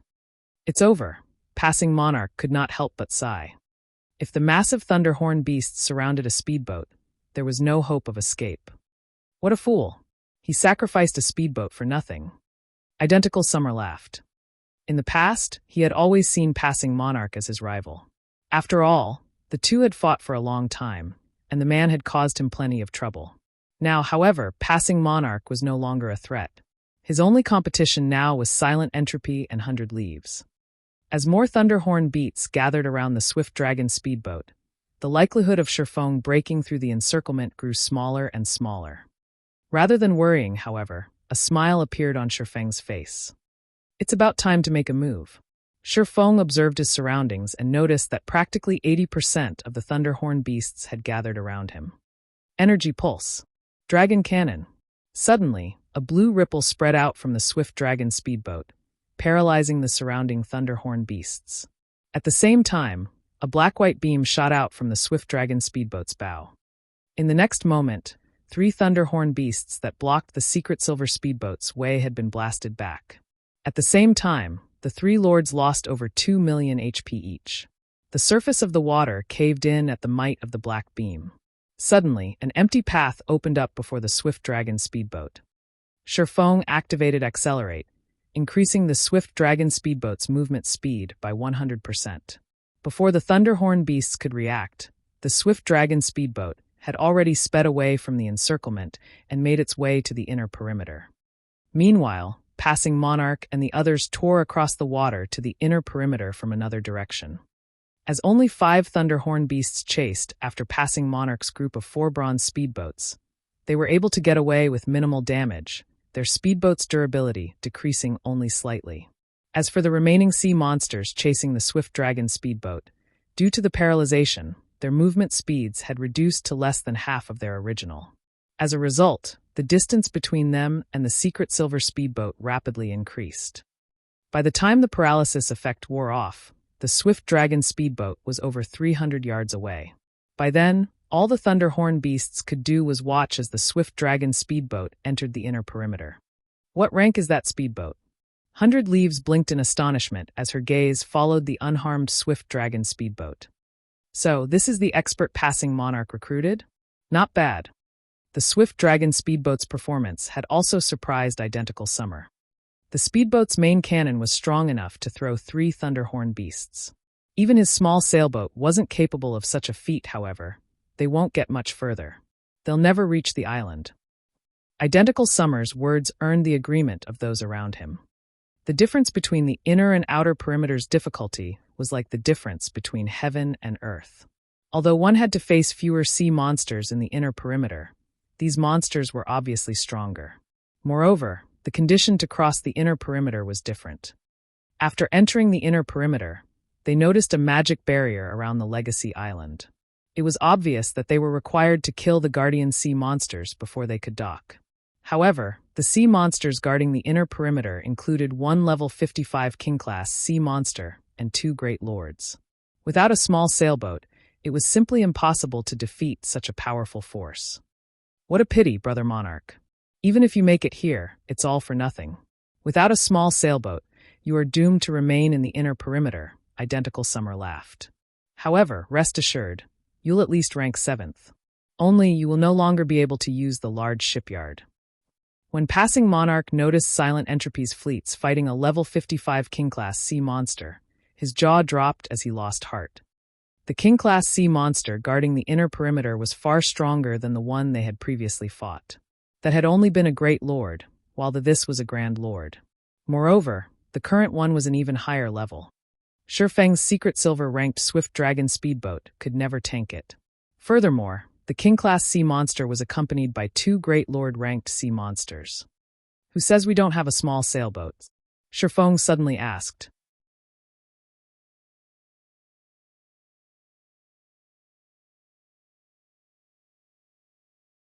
Chapter 1224, Combat Power Assessment. Chapter 1224, Combat Power Assessment. You have a small sailboat? Identical Summer stared at Shifeng as if the man had told the funniest joke in the world. Although Identical Summer had not said anything else, there was no doubting the contempt in his eyes. The other Freedom Alliance members smirked at Shifeng's words. That brat sure knows how to boast. Even our sacred temple hasn't obtained a small sailboat until recently. How could an independent adventurer team with no background possibly have one? The cloaked woman from the sacred temple chuckled softly.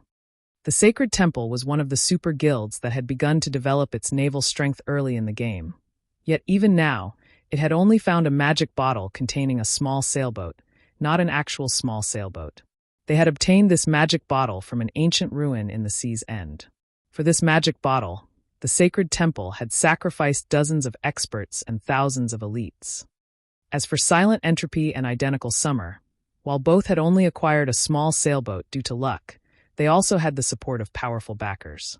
The power supporting Silent Entropy, in particular, was intense enough that even the sacred temple avoided casually provoking it. Passing Monarch was merely an independent player with great individual strength. The naval adventurer team he had formed lacked the support of any major power. It was a miracle that he had led his team to become the Freedom Alliance's 3rd fleet. Obtaining a small sailboat was impossible for Passing Monarch. Brother Yifeng, do you really have a small sailboat? Passing Monarch stared at the swordsman in shock.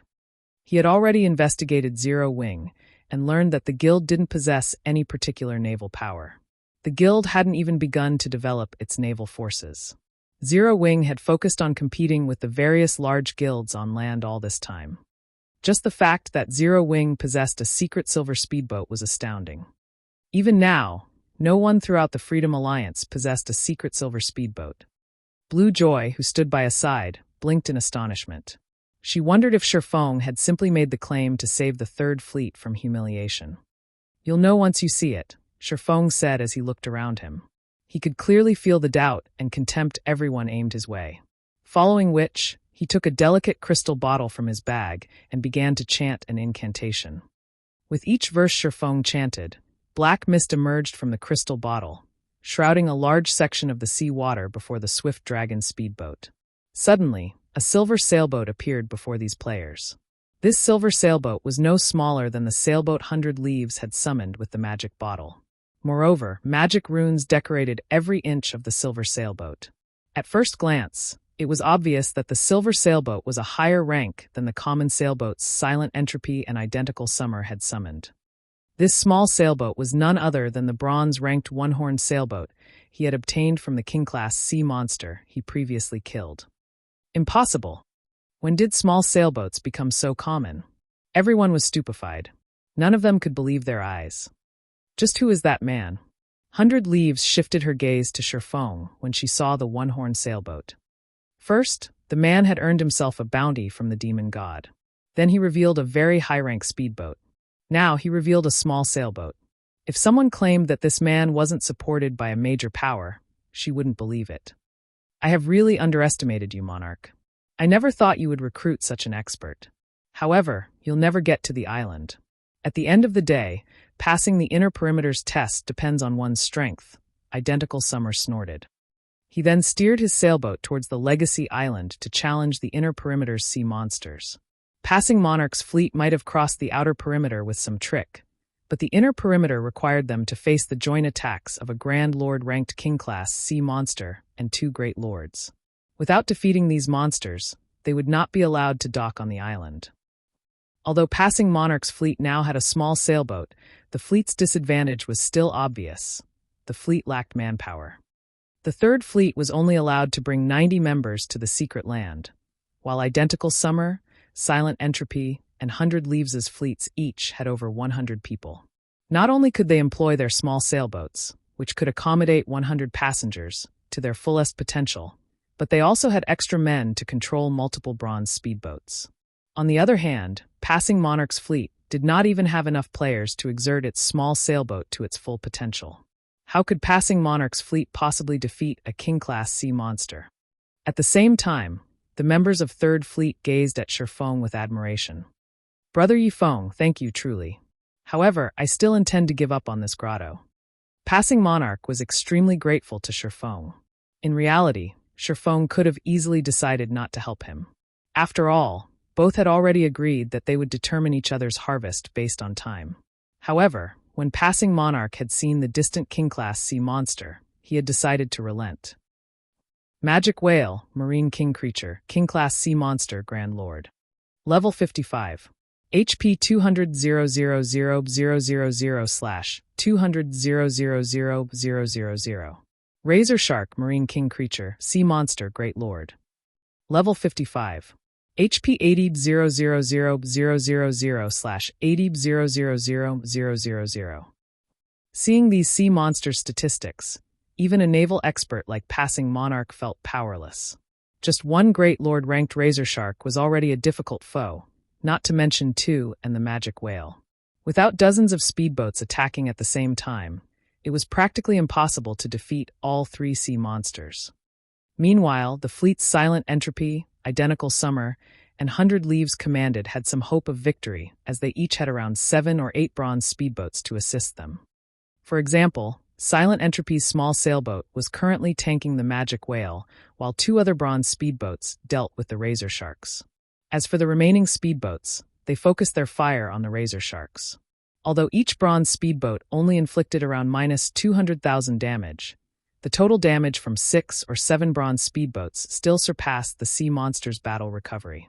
It was only a matter of time before the speedboats dealt with the 2 Razor Sharks. Once those 2 sea monsters had been dealt with, Silent Entropy's fleet would slowly, but surely, whittle down the Magic Whale's HP.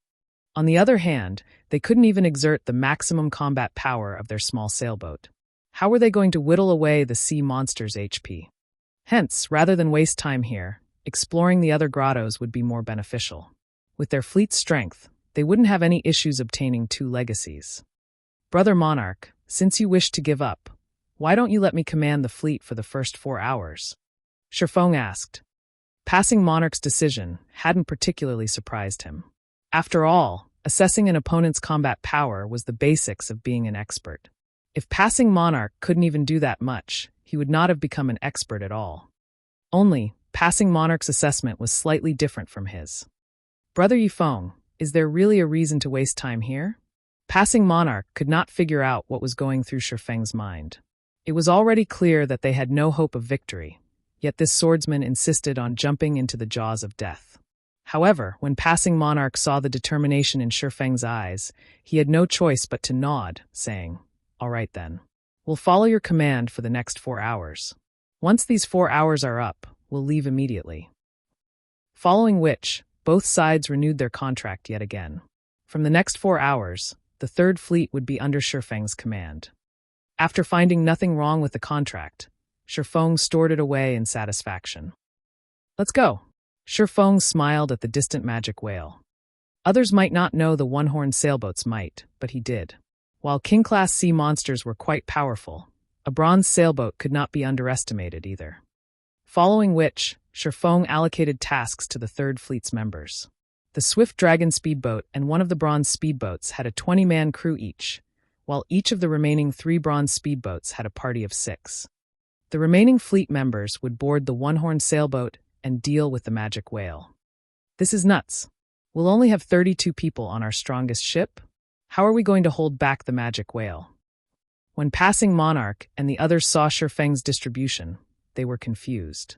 The other fleets had 3 full MT parties each, splitting the magic whale's damage. Those fleets also had the other crew members on their small sailboats sharing the damage. Only then could they minimize the damage to their sailboats. Otherwise, before their respective fleets even finished off one Razor Shark, their sailboats would be reporting for duty in Davy Jones' locker. However, Shifeng insisted on this setup, and passing Monarch had no choice but to agree. After all, Shifeng now held authority over the fleet. Moreover, the sailboat belonged to Shifeng. As the one-horned sailboat approached the island, a magic whale and 2 razor sharks emerged from the water. Their massive frames resembled large mountains, blocking the Legacy Island from view. Begin. Shifeng fired the thunder cannon at the magic whale.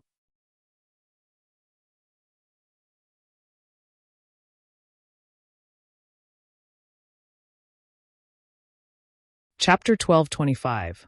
The Might of a Bronze Small Sailboat. Chapter 1225. The Might of a Bronze Small Sailboat. Leaves, this magic whale's attack range is too wide. We won't hold at this rate. We need to use magic scrolls, the cloaked woman from the sacred temple said, frowning at their sailboat's remaining durability. The razor sharks were only great lords. Moreover, their skills were monotonous, making their attacks easy to dodge.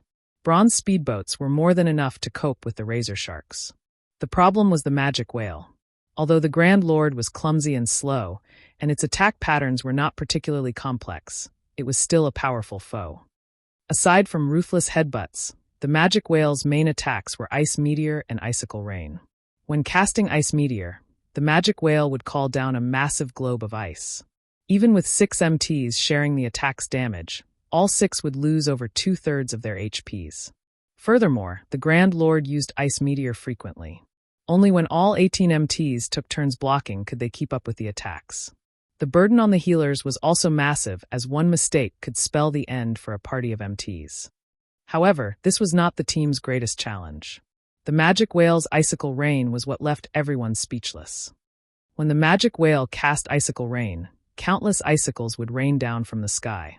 Although each icicle only dealt around -10,000 damage and could easily be blocked by any player, they could not keep up with how many icicles bombarded their ships. One could say that this skill specifically targeted ships. By the time Icicle Rain's duration ended, their small sailboat would have lost roughly 3 or 4 points of durability. If they continued this battle of attrition, their small sailboat's 700 durability would have long since bottomed out before they could shave away the magic whale's 200 million HP. Sure enough, a king-class sea monster is not an easy foe. 100 Leaves frowned as she watched another batch of icicles form in the sky.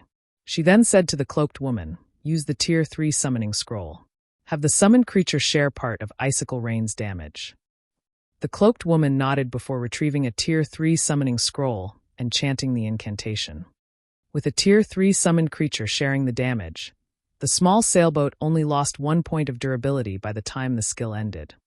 At the same time, the cloaked woman redirected a portion of the sailboat's cannon attacks towards one of the distant razor sharks, assisting the bronze speedboats in whittling down the Great Lord's HP. As a result, the razor shark's 80 million HP decreased at a visible rate. 95%, 94%, 93%. Leaves, passing Monarch, and the others seemed to be taking action.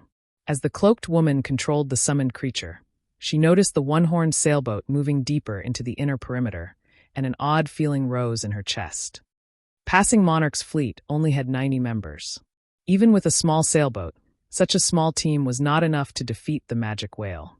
Any expert worth his salt should know this, much less a fleet commander like Passing Monarch. They're actually pushing forward. 100 Leaves glanced at Sherfong, who stood aboard the one-horned sailboat. Smiling, she muttered, "What an interesting person." She was very familiar with Passing Monarch.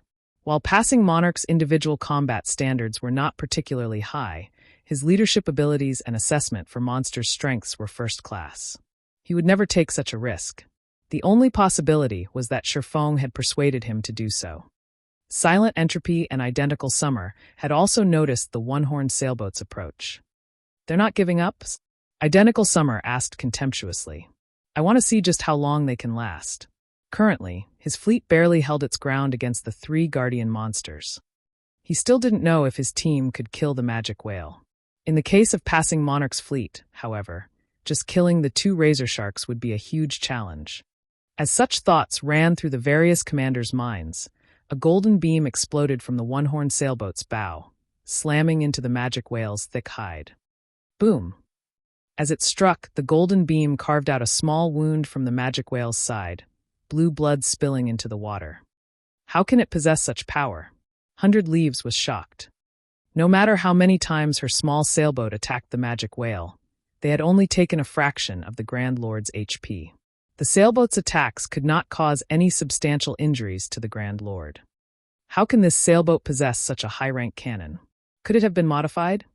As Identical Summer stared at the wound on the magic whale's body.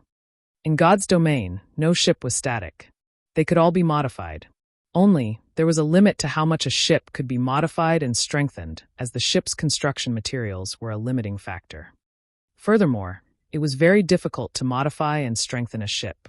The task required lifestyle players of considerably high rank.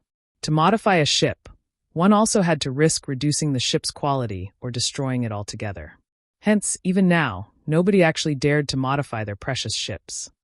Eru, enraged, the magic whale beat its tail fin violently and propelled itself towards the one-horned sailboat. The 2 razor sharks followed after the magic whale. A bronze small sailboat's cannon fire is really quite impressive. Sherfong was very satisfied with this outcome. Seeing the magic whale and razor sharks swimming closer, he activated Thunder Blast, the one-horned sailboat's strongest move. This attack was many times stronger than the Swift Dragon speedboat's dragon cannon. Immediately, several snakes of golden lightning surged forward, dealing devastating damage to the area 500 by 30 yards ahead of the one-horned sailboat. As the golden lightning snakes slithered towards the magic whale and razor sharks, the 3 sea monsters revealed a hint of fear, trying to avoid the incoming attack. Unfortunately, Thunder Blast was not cannon fire. Rather, it was a magical attack channeled from a magic array. It was many times faster than cannon fire.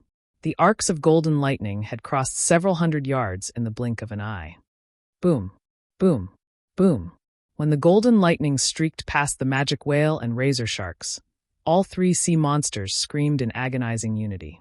The magic whale and razor sharks were all in a miserable state.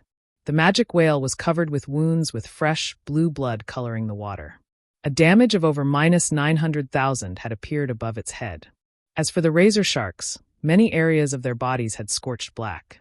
The 2 great lords had clearly suffered serious injuries, significantly affecting their combat powers. Each had lost over 2 million HP in the attack. Thunder blasts might stupefy everyone present. This is impossible. The watching players instinctively refused to accept this reality. They had lived in Sea's End throughout their career in God's domain.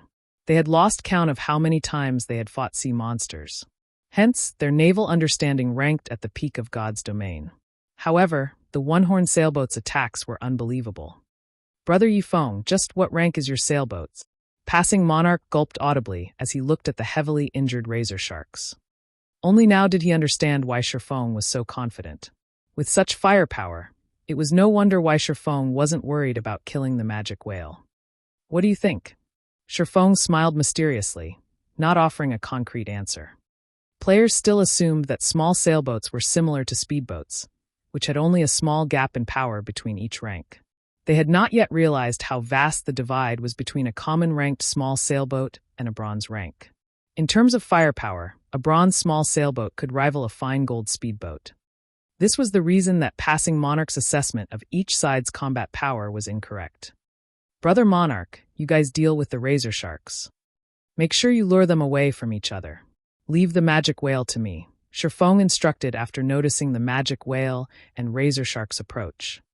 You're going to deal with that thing with only one ship? Won't we be cutting it a little too close?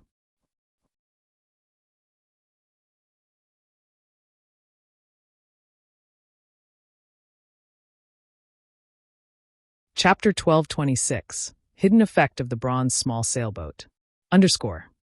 Sherfang's commands confused Passing Monarch and the others.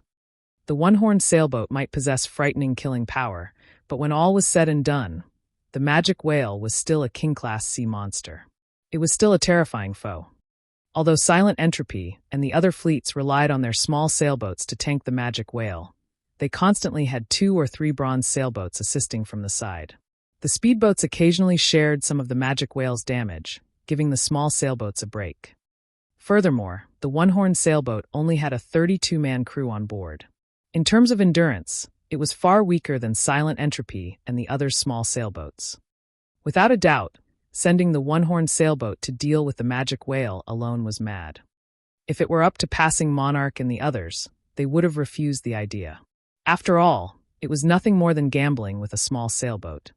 A small sailboat's value went without saying. One wouldn't even necessarily trade such a ship for a fragmented legendary item. However, it was too late for Passing Monarch and the others to argue as Sherfong had steered the one-horned sailboat directly towards the massive magic whale. Meanwhile, the 2 razor sharks had swum around to launch a pincer attack against the one-horned sailboat from the sides. "Commander, are we really not going to help him?" Bluejoy asked Passing Monarch worriedly. "He is the commander now. We'll only stop him if it truly seems impossible." Passing Monarch could not help but sigh. He did not know what was going through Sherfang's mind. Normally, anyone who obtained a small sailboat would treat it like a priceless treasure, avoiding anything reckless that might destroy it. Sherfong, however, pitted his small sailboat in a dogfight against a Grand Lord-ranked king-class sea monster. Looking at this situation, Passing Monarch could not help but feel sorry for the one-horned sailboat. Following which, under Passing Monarch's command, all speedboats took action. With the 4 basic mana pulse bombs Sherfong had provided them, they fired 2 bombs at each of the razor sharks, each bomb dealing over -1 million damage. Instantly, the razor sharks' aggro split between the one-horned sailboat, the swift dragon speedboat, and 1 bronze speedboat. As the razor sharks were about to reach the one-horned sailboat, the MTs on board the swift dragon speedboat and bronze speedboat used crowd mock, securing the Great Lord's aggro.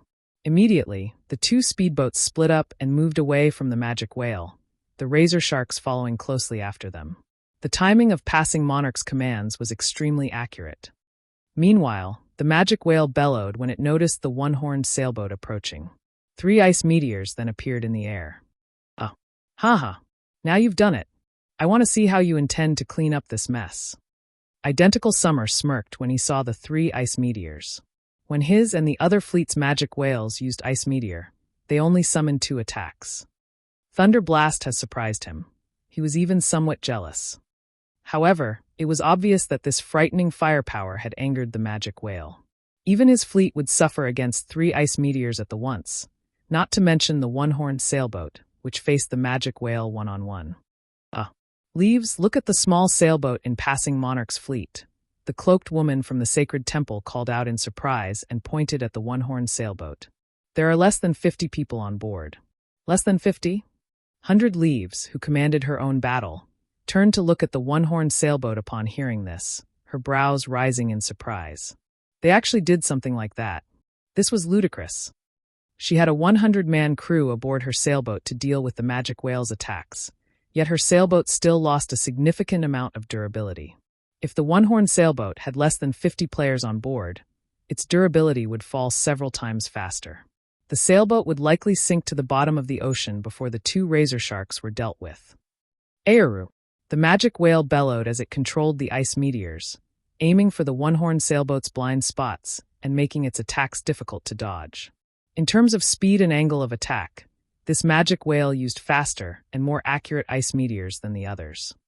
When the 3 ice meteors were less than 30 yards away from the one-horned sailboat, Sherfong activated Mana Drive, increasing the sailboat's speed by 30%. This allowed the sailboat to dart out of the magic whale's attack trajectory in the nick of time. After dodging the ice meteors, the one-horned sailboat's 4 thunder cannons rang out simultaneously. For golden beams struck the magic whale, tearing a pained cry from the Grand Lord's throat as a series of damages appeared above its head. Minus 471,847.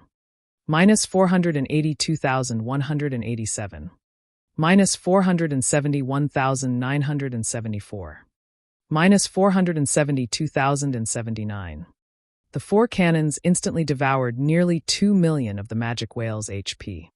Sure enough, it won't be possible to kill it with the one-horned sailboat's firepower alone. Sherfong felt a headache brew as he looked at the magic whale's HP. It seems we'll have to kill the razor sharks first, and then focus fire on the magic whale. Although the one-horned sailboat was quite powerful, the magic whale could recover 2 million HP every 5 seconds. With the thunder cannon's long cooldown, it was impossible to kill the magic whale without help. Following which, Sherfong readjusted the one-horned sailboat's course, circling the magic whale while waiting for the thunder cannon's cooldown to finish. When the enraged magic whale saw that its first wave of attacks had failed to land, it used its AoE attack, Icicle Rain. Even with the one-horned sailboat's increased speed, it couldn't avoid this attack. All members, prepare to block the icicles, Sherfong shouted. Although Sherfong had issued the command, he knew it was unrealistic to expect 32 people to block so many icicles.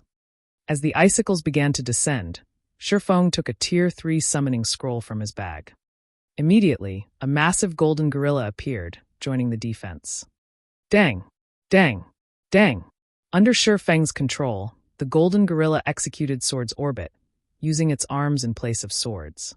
This was another method of utilizing combat techniques.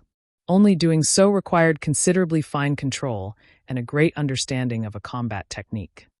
Although Sherfong could not execute Sword's Orbit through the golden gorilla as freely as with his own body, with the summoned creature's massive frame and wide attack range, it easily protected over half the one-horned sailboat from the icicle attacks.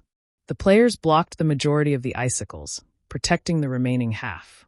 Overall, less than 1/10 of the icicles had actually struck the sailboat. This outcome was on par with 100 Leaves and the others. How did he do that? The players watching from afar were flabbergasted. Despite having similarly summoned Tier 3 summoned creatures, their summoned creatures could only block around 1/3 of the magic whale's icicle rain. Their summoned creatures even lost over 1,500,000 HP with each wave of attacks, yet the golden gorilla had blocked half of the icicle rain, losing less than 500,000 HP. This was simply inconceivable. It wasn't just the golden gorilla that had received less damage than expected. Even the players on the one-horned sailboat had only lost around 7,000 HP when struck, 3,000 less HP than their players. This allowed the one-horned sailboat's crew to endure many more attacks. However, what everyone did not know was that bronze small sailboats had a hidden effect. The runes lining the hull weren't just for decoration. They possessed a damage mitigation ability. The runes could reduce an attack's damage by 10% to 30% based on the attack's might. Although the icicle rain was a powerful skill, the individual icicles did not pack a lot of power. Hence, their damage was reduced by 30%. In addition, a bronze small sailboat's defense was superior to that of a common small sailboat. Despite receiving roughly the same amount of attacks, the one-horned sailboat had not lost a single point of durability after the last wave of attacks. This was also the reason that Sherfong dared to challenge the magic whale with a crew of fewer than 50 people. Time passed quickly. While keeping the magic whale distracted, the one-horned sailboat launched attacks at the distant razor sharks. In less than 15 minutes, both razor sharks were dead, fueling the team's EXP bars. In contrast, each of the other fleets had only dealt with one razor shark so far. The difference between them was obvious instantly. Now that only the magic whale remained, Sherfeng's side had a much easier time.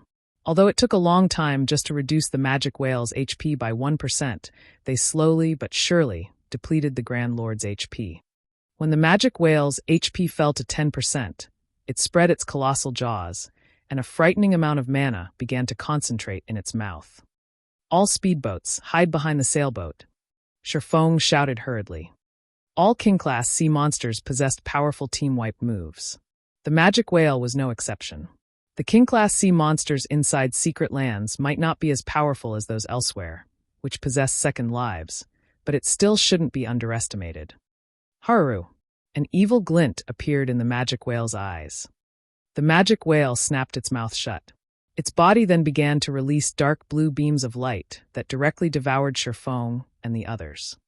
As the light show ended, the sea around the one-horned sailboat and the magic whale had transformed into a frosty world.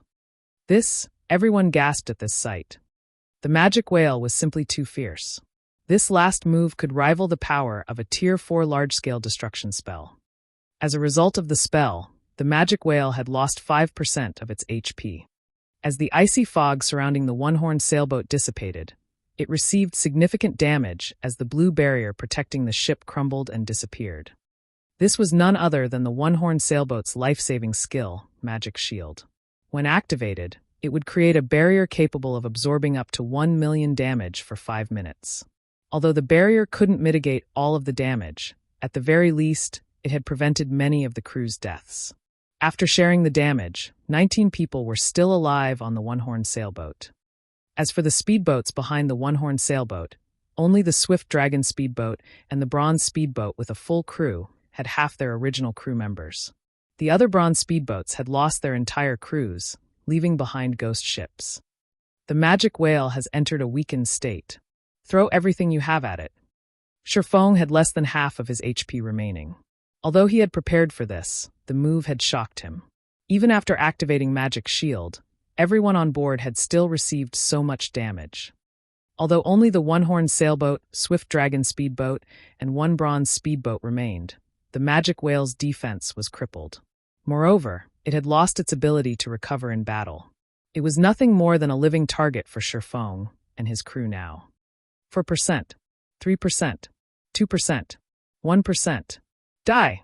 Sherfong activated Divine Blessing and used Thunderblast.